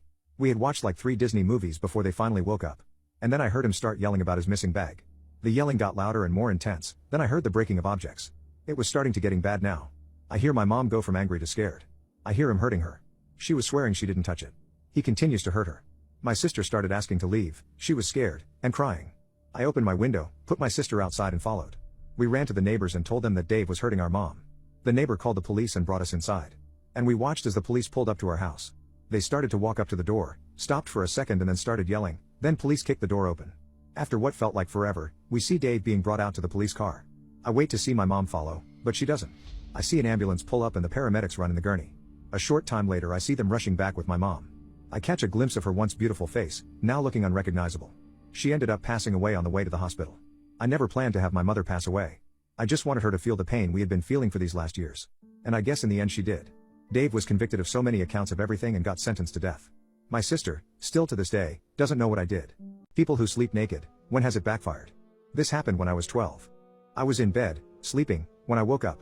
One of my dogs poked me with his nose, which means he either has to poop or barf, so even though I was settled in for the night, I got up, put on my bathrobe, and walked outside with both my dogs. I live in a canyon in the foothills, at the top of a hill. We get coyotes a lot, so going out with the dogs off the leash at night wasn't very bright. One of my dogs caught sight of a coyote at the bottom of the hill and took off after it. I have 2 dogs, one floppy, loving and dumb named Noodle, and one pointy, lean and a little aloof named Jax. Noodle is the one that took off after the coyote, but the pointy dog didn't really notice as he was busy doing his thing. I start to hear a bunch of snarling, and see multiple coyotes surrounding Noodle. I go back into the house and start screaming, "Coyotes got Noodle." In no more than 10 seconds, my dad is sprinting out the door butt naked with a 9mm in his hand, chasing after the Noodle. So I go running after him, down my driveway and into the road. As I go floundering past, robe blowing in the breeze like a majestic cape, Jax finally notices. He's lean, he's black, he's fast, and a mysterious mix of German Shepherd and something else that makes him look a lot like Anubis. Anyway, at this point the coyotes, there must be a half dozen of them, are all yipping and howling. Noodle has gone completely silent. I'm convinced they've nabbed her, even though she's bigger than most coyotes. So Jax takes off and soon is even ahead of my dad. I continued to witness perhaps the most ridiculous and badass thing I've ever seen. Jax makes first contact and absolutely decks one of the coyotes. He starts fighting like he's possessed. My dad quickly follows, and just starts blasting with his 9mm. In a matter of 30 seconds, all of the coyotes are either deceased or have taken off into the wilderness. I go and get Noodle, who is absolutely terrified, but is okay. I start comforting her and petting her, trying to get her to calm down. Jax and my dad are still on edge, making sure none of the coyotes come back.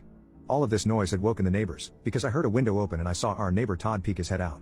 He looked at the scene below and was just in shock. In hindsight, seeing my naked dad with his 9mm and Jax, standing in the middle of 3 dead coyotes must have been quite a shock. He calls out to my dad, "Dave, what in the world just happened?" My dad turns and yells back, "Coyotes got Noodle, but we got her back. Sorry about the noise, Terry." "No problem, David, I would have done the same. Might have put some clothes on first though." It seemed at that moment was when my dad realized he was entirely naked. We immediately walked back to our house and went to sleep. I am angry, but do I have the right to be? I love to travel, but my partner, Brett, doesn't care for it. We do a few, 3 to 4, long weekend trips a year, but we haven't had a 5+ day vacation together in 5 years. He'll agree to a longer trip, but once I try to set dates for it, he'll say he's busy with work or we should save money instead. I have a high-paying job, so I normally pay for most travel expenses. Brett has a friend who currently lives in Hawaii, and he's planning to visit him with another friend for about 10 days total. I would love to go to Hawaii together, so I asked if I could join and he insisted he wanted this to be a trip with friends only because he hasn't seen them in a while. I'm particularly annoyed because this friend who now lives in Hawaii stayed with us in the past for several days at an extremely inconvenient time for me despite my insistence against it. I feel that they aren't returning the favor. I'm not even asking to stay with the friend. Brett and I could get a hotel nearby together, and I'd pay for it. I've complained quite a bit, but I wouldn't try to actually stop him from going. He says he puts up with a lot of things I ask for and he's just asking for me to be fine with this one thing.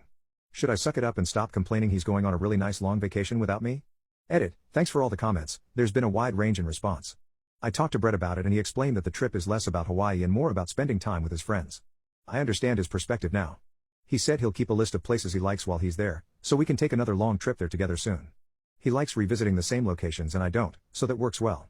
What's a SX trend that went badly for you? I had heard about Seok rings, the rubber ones and the plastic/metal ones, and heard they make you harder for longer, so decided to try and improvise one day when my mom and sister went out. I found a metal ring that went on a curtain pole and had a little plastic clip on, so I removed that and got some cooking oil and went into my room, greased up the ring and slid it over my semi-flaccid penis and balls.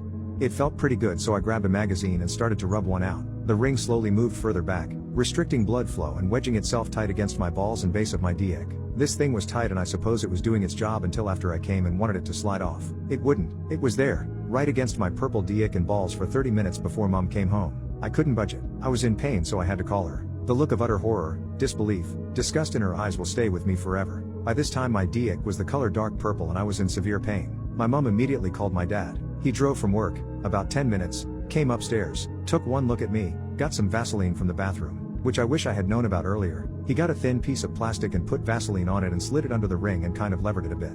The blood drained and my member subsided. He handed me a towel, ruffled my hair, picked up the ring, shut my bedroom door and went back to work. We never talked about it again. What are some unpopular facts you know? The Mona Lisa has no eyebrows. Dare. Graduates were more likely to use substances than students who received no substance education. Women named Karen prefer Biden almost 2-1 over Trump, whereas men named Richard prefer Trump almost 2-1 over Biden. There is no significant correlation between shoe size and schlong size. Japan guarantees 30 weeks of paid parental leave for fathers. Casual intercourse correlates to depression. Obesity kills more people every year than substances. The electric chair was invented by a dentist. Coca-Cola was originally green. When the moon is directly overhead, you will weigh slightly less. The most common name in the world is Mohammed. It's been between that or McClellan. People say bless you when you sneeze because when you sneeze, your heart stops for a millisecond. Each king in a deck of playing cards represents a great king from history. Clubs, Alexander the Great; spades, King David; diamonds, Julius Caesar; hearts, Charlemagne. 111,111,111 times 111,111,111 equals 12,345,678,987,654,321. A crocodile cannot stick its tongue out. A snail can sleep for 3 years. All polar bears are left-handed. Butterflies taste with their feet. Wearing headphones for just an hour will increase the bacteria in your ear by 700 times. Most lipstick contains fish scales. Argentina produced the first animated feature film ever. Bubblegum-flavored broccoli was once made by McDonald's. Fungi can control the mind and make them a zombie. Ice pops were invented by an 11-year-old by accident. It's impossible to hum while holding your nose. In the Philippines, McDonald's serves spaghetti. Adolf Hitler was nominated for a Nobel Peace Prize. The shortest war in history lasted 38 minutes. The Eiffel Tower was originally intended for Barcelona. Queen Elizabeth II's cows sleep on waterbeds. Doctors and nurses of Reddit, have you ever witnessed a couple have a child that was obviously not the father's? If so, what happened? I know a girl who was pregnant with her boyfriend's best friend's baby. He found out there was a possibility about a week before she gave birth. I went up to see her once he was born and he looked just like the friend. There was no question. I broke the news to her boyfriend and he was absolutely devastated. His parents were heartbroken and super pissed. They had bought the girl everything she needed, including a $500 car seat stroller set. She refused to give anything back. She started up a relationship with the friend immediately after having their child, and they're still together a decade later. But the kicker for me has always been that the boyfriend and best friend were next door neighbors. She moved into his house after coming home from the hospital, so her ex-boyfriend and his family had to see them basically every day raising this child that they had believed to be his for the entire pregnancy. I can't even imagine. Yes, they did a DNA test right after he was born. The baby was the friend's. I want a divorce after what my wife said in therapy. My wife, 37 female, and I, 40 male, got married 12 years ago and she has been my rock and our marriage was really good. Or used to be really good before we went to therapy. My friend was suffering from a lot of mental health issues and we were worried for him. He did about 2 years in therapy and is doing a lot better. My wife suffered from anxiety and depression, and she is a vet, which is a very high stress job. I recommended she try therapy too and she agreed. She went to therapy for 6 months and said she likes it and wants me to go with her. I personally find it a little hippy dippy but it couldn't hurt so I agreed. The first 2 therapy appointments went well. The therapist, not her personal one, nailed down one thing about my wife: she is extremely distrusting of other humans. She didn't have a good family growing up and her father sold her dog, which she said was her only friend, and she suffered from an eating disorder and almost took her own life in her teens. But as an adult she is relatively well adjusted, and she is a great mom to our 2 kids. He asked us as homework to do the Big 5 personality test. It was a long questionnaire and we shared it with him. My trust of others was a 34 and hers was an 8, which is very low. He asked her to tell him what makes her distrust people. She said people were very two-faced and only did what benefited them, and she felt like she has a disadvantage in life because of her morals. She is very kind to people, which is weird because she doesn't trust them at all. She helps people a lot and one of her friends even said she's the one they go to for advice, because they know she wants the best for them and can keep a secret. She does a lot of unpaid work to help stray animals and is often depressed if an animal passes away. But she says she does it because she feels extreme guilt if she doesn't help others, but she feels people don't feel guilt hurting her, which is why she prefers animals to humans. Then the topic of our marriage and trust came up and she was super tight-lipped about it at first, but then admitted she didn't trust me all that much. She said she actually married me because I was honest and being kind of, in it for myself. She said she can't stand people who appear kind and compassionate, and then lie and backstab people and prefers an honest person. I was shocked because I feel like I'm an honest, but also kind and generous person. But in her eyes I'm not, but she says it's fine because I'm honest about it. She also admitted she took out the, in sickness and in health, part of our vows because she felt like I would divorce her if she got cancer, but she was okay with that because it would kill her to expect it and then be disappointed, but she felt like she knew where she stood with me. I have been thinking about her words and it bothers me so much. I asked her out of therapy why she even married me, and she said she knew I was hardworking and honest, and most people are not kind but that they fake kindness to get ahead. She liked that I didn't and she felt like she really understood me so she felt safe with me. I told her if she didn't think I was a good person but just an honest one, then we should just divorce and she got mad and told me our marriage was good, we are working together well and raising our kids and there wasn't anything serious. To me, I just realized my wife didn't think I was a good person and I feel like our marriage has been a lie. Edit, some of you are asking if she loves me and if I love her. I definitely love her, but in therapy she said she thinks she loves me but also admitted she doesn't know if she can love humans as humans are generally selfish and destructive and will take advantage of people weaker than themselves. I'm really worried if she loves our kids. She acts like she does but it's hard to tell because she goes above and beyond for people she worries are going to backstab her. What is the longest you've gone without eating and why? 10 days of just water when I had glandular fever and couldn't swallow anything without excruciating pain. I'd have to dip the water on my tongue and almost let it be slowly absorbed to the back of the throat. I was given crushed up soluble vitamins and even that I'd just sit it on my tongue without swallowing and just let it dissolve. Honestly, the pain of swallowing was like eating glass mixed with barbed wire. Would I be the jerk if I broke up with my girlfriend for humiliating me? I, 23, have been with Carly, 23, for 4 years. We got together during our freshman year of college. We became very close and we both held similar beliefs and wanted similar things out of life. We moved in with each other and grew really close, almost inseparable, during the virus. I wanted to marry this woman, until last night. Carly has been under more stress from work and family during the last few months. Her dad has cancer and it hasn't been easy on her. She's been drinking more and more, and while I don't mind her drinking, it's how she gets when she's drunk is where I begin to have issues. She has a tendency to get pretty mean and say some awful things, talking about my appearance or how small my member is. She makes me feel like I'm not enough for her intimately or emotionally.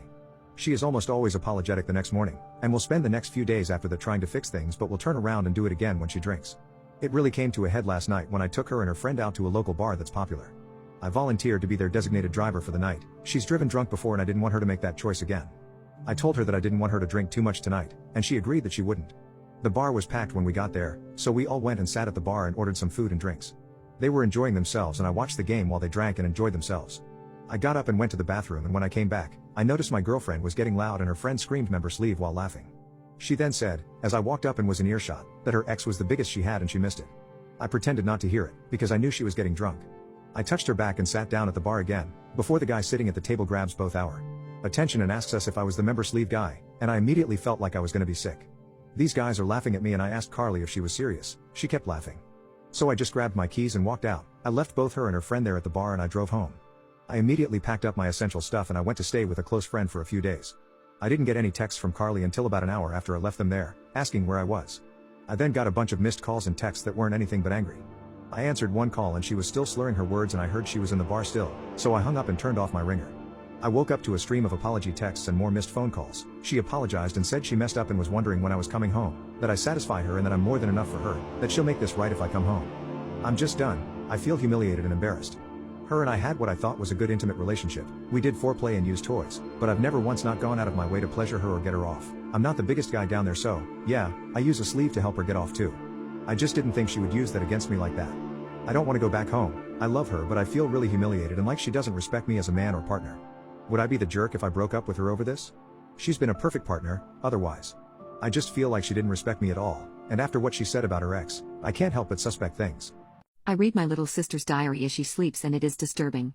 My little sister is staying with me for a few months while her husband is away for work. I have concerns about her mental health, so her husband and I convinced her it would be a good idea for her to not be alone while he is gone. I think she has an eating disorder and really bad depression. For context, she does not and has never worked. Her husband and her are wealthy. She spends a lot of time alone. We grew up in separate houses and she was abused pretty badly. I'm 10 years older than her and she's a product of my father's affair. I've been able to help her overcome a lot of things since she stopped communicating with her toxic mother, but sometimes I really worry about her mental state. Last night she fell asleep while watching TV and I went through her suitcase to get some clothes for her to sleep in. I found her diary and ended up reading it. I feel horrible about it, but even more horrible about what I read. I can't fathom how to confront her about anything because she already does not trust me. Here's a list of some disturbing things that stuck out to me from her writings. She doesn't have feelings for her husband or anyone for that matter. She writes that she knows she is expected to live with him, so she lets him have intimacy with her and she goes out of her way to pretend she's in love. She references several times where she's put herself in uncomfortable situations just to keep up appearances with him. The biggest one being the intimacy. She was a virgin until he forced himself on her, as she puts it. Due to her being Catholic, she was ashamed that he had intimacy with her before they were married and it happened on their first date. She describes being in a lot of pain and bleeding a lot. It was apparently this incident that made her want to marry him, since she vowed to only have one intimate partner in her life. She describes intimacy with him as always being painful and she prides herself on getting him to finish in under 2 minutes. She times it and can't wait for him to get off of her. He's 50 and she's 30 for reference. I always find that creepy. She hates going out in public because she was used to being sheltered when she lived with her mother, and now when she has to run errands, men constantly hit on her. She usually will get a few cat calls when we go grocery shopping, but I thought she was getting used to it. She writes that it's embarrassing and she likes to go sit in the shower for hours when she gets done shopping because she feels so disgusting. She writes that she feels completely disconnected from people most of the time, but that she has feelings for her doctor. She says she would never act on them, but that this woman makes her feel safe. She writes about a time when she was getting a checkup and her doctor undressed her and did not use gloves. She says that was the day the feelings started. She writes that she is now obsessed with this woman and wants to be just like her and desperately needs her approval. Side note, I have never liked her doctor and have urged her to get a new one. She's had this doctor for a year and has had 10 appointments already. This woman is always convincing her she needs all these vaccines or calling to say she lost her pap smear sample and asking if she can come in for another. I went with her when she had a sore neck. She had been sleeping wrong and just needed a new pillow. Anyways, her weirdo doctor starts feeling her up and then massages her thigh as she talks to her. This woman also has terrible reviews. She alludes to having an eating disorder. I noticed last year she was looking really gaunt in the face and that her clothes, size small, were getting baggy. When we would go out to eat, she would either not order anything or just not eat what she ordered. In her diary she writes about wanting to look as emaciated as she can because she will be damned if she gives anyone anything they can use against her or perceived as weakness. This being body fat, I assume. She writes that she thinks no one will love or help her if she is seen as being overweight. She has times where she says she fasts for 5 days while working out twice a day. She also writes about having nightmares about eating fast food and people calling her fat. She writes about how whenever she gets the chance to be alone she likes to go sleep in a closet in her basement. It's under the stairs and always freezing in her basement. She says she enjoys laying down on the cement floor and crying until she falls asleep while she thinks back to the times her mother would whip her in their basement and lock her in a closet. She writes about having no intimate desire at all, but desperately wanting to feel something. This has led her to meet men on Tinder from out of town and ask them to strangle her and punch her in hotel rooms. She uses a fake name and will only meet at expensive hotels with traveling businessmen. She talks about being reckless and doing things like driving off the road on purpose or running trails at night where she knows drug addicts and mountain lions are abundant. I have no idea what to say to her or where to even begin. I am terrified she will run off and never talk to me again. I'm equally terrified that something horrible will happen to her due to her risky behaviors. What should I do? How do I help her? Why is she like this? Is this a disorder? Update: she just came home after her run and told me she's got a new job helping her doctor. Since she has no medical training and has never worked, I asked what job that could be. She was already a little defensive and told me her doctor teaches classes on webcam and that she's going to be like a model of some sort. I asked what she'd be doing and she told me her doctor is giving a class on pelvic exams. I have a really bad feeling about this. I am afraid her doctor is using her to make some kind of adult film. She got really mad when I suggested this and told me. I'm just jealous that her doctor thinks her area down there is pristine enough to use for teaching. She stormed off and won't answer her phone. I was finally able to get her to answer her phone. She sounded like she's been drinking and told me she's staying at her doctor's house now. I encouraged her to come to my house and then she told me I don't respect her and she feels like this doctor is more of a sister to her than I am. This really pisses me off after all I have done for her. At least I know she won't be doing anything destructive with her doctor around. I was so pissed I ended up telling our father about her weird relationship with her doctor. He says I'm overreacting and that he's just grateful she's actually going to a doctor. She would fight us tooth and nail growing up if anyone ever tried to take her to a doctor. She'd get violent if anyone touched her. As an adult she would never go, even if she was really sick. I had forgotten about all this. I fell for a guy who love-bombed me, but ended up exposing a serial cheater and becoming best friends with his ex. Hi. I'm a 22-year-old female who at the time of this story was just out of a relationship. I started seeing this guy, 24 male, who we will call Frank. We went to a bar and we clicked very well. He would then hang out at my place almost 3 times a week where things were amazing. About a month into our friendship relationship, we were thinking about getting serious. Frank constantly love-bombed me, messaged me every day about how much he loved me, and etc. He even came over one day with a gift for me that was in a unique designed glittery gift bag that had crystals, a hoodie, little necklace charms, and baked goods from a store in the mall. We officially started dating and it was great for a week. Frank sent me a long text message saying, "Oh, I love you so much," and how he would love me forever. Going to bed I thought nothing of it, I was just happy someone loved me and expressed it. The next morning I wake up to another paragraph text, thinking it was another love message. I was wrong. He started off the text with, "I don't love you," and wrote about how he was sleeping with his ex and me at the same time and that he didn't love her, and that he lied about loving me. I was devastated. Normally I wouldn't have cared that much, but after being love-bombed for a month by Frank, this stung. Immediately after reading this text I got suspicious. Some backstory: for the duration of talking to him, he talked horrible about his ex, whom Frank still lived with, saying that she was abusive, trashy, etc. So hearing him say he was sleeping with her stung a lot but also set off some red flags. I go to work that day upset, but I was getting over it quickly. Until Frank's ex messaged me on Instagram, whom we will call Stacy. Stacy told me how he was love-bombing her and thanking for her back and that she wanted to make sure me and him weren't a thing. Out of respect I told Stacy what he had said to me, considering she was brought up in the text anyways, and I sent her screenshots of every single time he trash-talked her, and I'm talking at least 50 screenshots of paragraphs of him trash-talking her. He was trying to get sympathy from me for him to come over and stay the night. Stacy apologized for his actions and decided to not date him. Eventually me and her grew to become good friends and I realized Frank had lied about everything. Stacy was the sweetest and the most timid person I've ever met. Now remember the gift he had given me? I ended up rearranging my room and finding the bag with everything Frank gave me.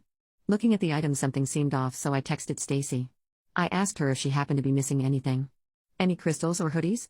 She had a hippie aesthetic, so her owning crystals was a given. Stacy texted me back that she was in fact missing 3 crystals and she described the ones that Frank had gifted me exactly. The hoodie? Also hers. The charms? Hers. The only thing he didn't steal from her to gift me were the baked goods, from his job. Stacy and Frank both worked at the mall in our city, and I decided to stop by and return everything he had stolen and given to me. He was off that day, but I was told when she got home and he saw the gaudy bag he put everything in, he knew we met up and knew what he did. He apparently started crying and begging for her to forgive him on his knees, which I found hilarious. Fast forward a week later, Stacy tells me he went back to doing the same thing with other girls. Apparently he had done this 5 other times to different girls. Getting into full committed relationships and cheating. Angry, I remembered something Frank had told me about how he would steal baked goods to bring home and that if his boss found out he'd be pissed. So I naturally called the store he worked at, told him everything he was doing at work, along with his cheating and 2-timing, and all the other secrets he told me about what he does at work that could get him fired. Since then, I never see him at the bakery, and when I ask about him, they pretend he never existed. Even my new best friend Stacy said he moved out since he couldn't afford rent. So, where he is now is a mystery. Tragic. Grade 5 student raped by her teacher. I was browsing through my phone when I stumbled upon this post. It instantly reminded me of my high school teacher who ended up marrying one of his former students from a lower batch. It's funny how she was younger than us, ha ha. That teacher had a habit of being close with his students. He acted like a best friend, an older brother figure you could always rely on. I was particularly close to him. In fact, I reached out to him when I was sexually assaulted by my grandfather, as I come from a broken family without a strong support system. I trusted him. Unfortunately, it turns out he had feelings for me too. He began confessing his love for me and would even get upset if I spent time with other friends, especially guys. After I graduated, we lost touch, until news resurfaced in our community about a student filing a complaint against him at the school. Suddenly, it hit me. I recalled our memories together, and it dawned on me that what they say about abuse is true. Sometimes it takes years for the victims to realize they were being abused. I remembered one time when a group of friends, including myself, stayed overnight at his house. He insisted on sleeping next to me and would become overly touchy. He was prone to hugging me tightly. He appeared kind, caring, and devoutly religious. He even introduced us to our faith. But why was he like that? However, there were other teachers who warned us indirectly about him. I wish I had listened to those teachers. Nevertheless, I am grateful that it never escalated to rape. So, where is that teacher now? Despite all the complaints lodged against him at our school, he has become a principal at another institution. I wonder who his new victims might be? To all the parents out there, please refrain from encouraging your children to form close relationships with their teachers. Maintain a certain level of boundaries and never allow direct communication. There are many individuals who may appear good and even religious but harbor hidden darkness. My boyfriend left me because I wasn't tight enough. I, 24 female, am really devastated right now. My, 25 male, boyfriend Joshua left me since I wasn't tight enough for him. He said it was like going into a cave. We've been together since high school, so he's been the only man I've ever known. I don't know what to do. I did Kegels, I talked to a doctor, I've tried creams. He wanted to go the other way, but it hurts me when he does it. Love making ends with him going limp and frustrated at me and leaving the room to watch pee. He said he could only finish when he watches it. When he broke up with me, he said he did it with a street worker to test the waiters, and it's clear I'm the problem. I'm hurt, I'm helpless, I'm without options on how to fix it. I feel like I'm not good enough for him as a woman or good enough for anyone. I can't. I've been in bed in tears for 2 days. I don't know how I'll be able to cope with it. What was your worst roommate experience? I had a roommate several years ago that was somewhat quiet, but turned out to be a total sociopath. I lived in a townhome with 3 folks I didn't know beforehand. She-devil, her gay friend, and another random guy. I was taking a lot of classes and working at the time, so my time at the apartment was very limited. As a result, I never really got much time to get to know my roommates. I was, however, the victim of constant antagonization. I later found out that the she-devil had a problem with me before we ever moved into that apartment, but that comes much later. I didn't know these folks, as I said, so I really went out of my way to be considerate and a good roommate to them. I stayed rather quiet, I didn't have people over, I don't think I ever invited anybody over, now that I think about it, and I was very diligent about cleaning up after myself. One of my favorite things to cook was chili and rice, because I'd make one batch last a few days. I'm the type to cook and clean before I ever touch my food, but cooking rice in a pot and cleaning it isn't the easiest thing unless you let the rice soak for a while. So I would, naturally, soak the rice overnight in the sink to clean the pot in the morning. The first time I cooked this particular thing, I came down in the morning to a note asking that we please clean our dishes. It hadn't even been 8 hours since setting the pot in the sink. There's nothing else in the sink, by the way. Didn't see her at all, didn't hear anything, just a note. Whatever. The semester's rolling by. I'm doing my best to not lose my mind and still pass my classes. The notes start rather infrequently, about 2 weeks in between initially, but they become more and more common. Weekly, every few days. These aren't rinky-dink post-it notes, either. It was almost like reading a bad essay each time towards the peak of things. She also had a tendency to do something extremely creepy to me. The way the place was laid out, 3 of us lived on the second floor by the washer/dryer. One downstairs near the kitchen. I lived upstairs between she-devil and gay guy. When I would come home any time after 11 p.m., after drinking, of course, she would always be peeking out of the crack of her door until she spotted me. She wouldn't say anything, either, even if I made eye contact or said something. Let me also note that we always had the doors locked. Only time she didn't do it, she wasn't home. Something around 3 months and she gets a cat, with no opposition. None of us were going to take care of it. This becomes important later. Now, I wasn't a confrontational person either, but this note shit was grinding my gears. I had no opportunity to talk about it, and she gave me the coldest shoulder you can imagine every time I tried to say hello or anything. There was only so much I could take. I eventually started putting out my own notes to defend myself and get her to effing stop or talk to me. No dice. December rolls around, finals come around, and I'm planning on heading home for Christmas on a specific day. I'm out till about 10:30 p.m. and I need to do laundry so I can leave in the early morning, so I throw a load in the washer when I get home. She pokes her head out of her door, doing the creepy thing when I was going up the stairs, and says, "Really? Really what?" She goes on a tirade about me doing laundry and it's late and blah blah blah, and I'm on the last few straws before my temper snaps. I try to get a listen, only to have no you listen. I don't remember what she said after that. I couldn't see straight. Nobody had ever made me that angry before. I was ready to rip her effing head off. Clearly I had spooked her because she slunk back into her room and locked her door. I do my laundry. I heard her leave the place about 5 minutes later. I went and ran a few miles because I really couldn't calm down. I went home the next morning as planned and had a wonderful break, plus a story to tell. I had signed a year-long lease, though, and I had to figure out how to deal with my living situation. I decided to be nice, but start pushing back. I had a lot more opportunities to meet and chat with my other roommate when the next semester had begun. This is where the pieces start to align for me. I gradually discovered through my other roommates that I was painted as some horrible asshole by the she-devil, and started to notice that hey, she is kind of a bitch. We made it to about mid-February before the first note of the new year. She really went in on this one, though. We had a whiteboard we kept in our kitchen for drawing silly crap or writing jokes. She had erased out latest masterpiece to list out what amounted to a laundry list of chores, 10% of which were my responsibility, again with the dish complaint. Please, wipe down the counters, mop, etc. etc. etc. I decided to take a different route this time and wrote a response. Why don't you? I came home that evening to find the whiteboard blank, talked to one of the guys to find out she lost her goddamn mind. Yelling, bitching, the whole lot to my other roommates about what an awful person I am. The secret was out, though. They actually knew me now. The rando guy and I actually became good friends through our mutual enjoyment of her torment. She loses her cool, but I unfortunately never got to see it. The semester's going by and things are normalish, but she eventually turned her note attention to rando guy, and she really messed with the wrong person there.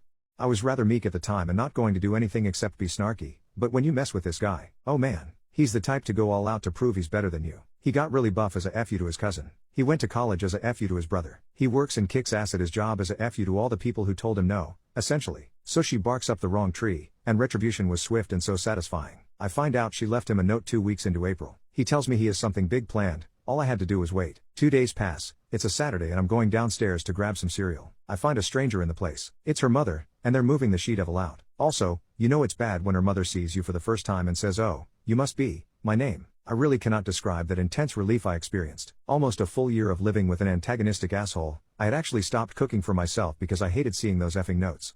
It was a surprisingly intense amount of stress that, in one brief encounter, was totally dispelled. Why was she leaving? Who the F cares? I'm finally liberated. Recently pregnant, but my friend just lost her baby. My friend had a stillborn baby at 30 weeks a few months ago.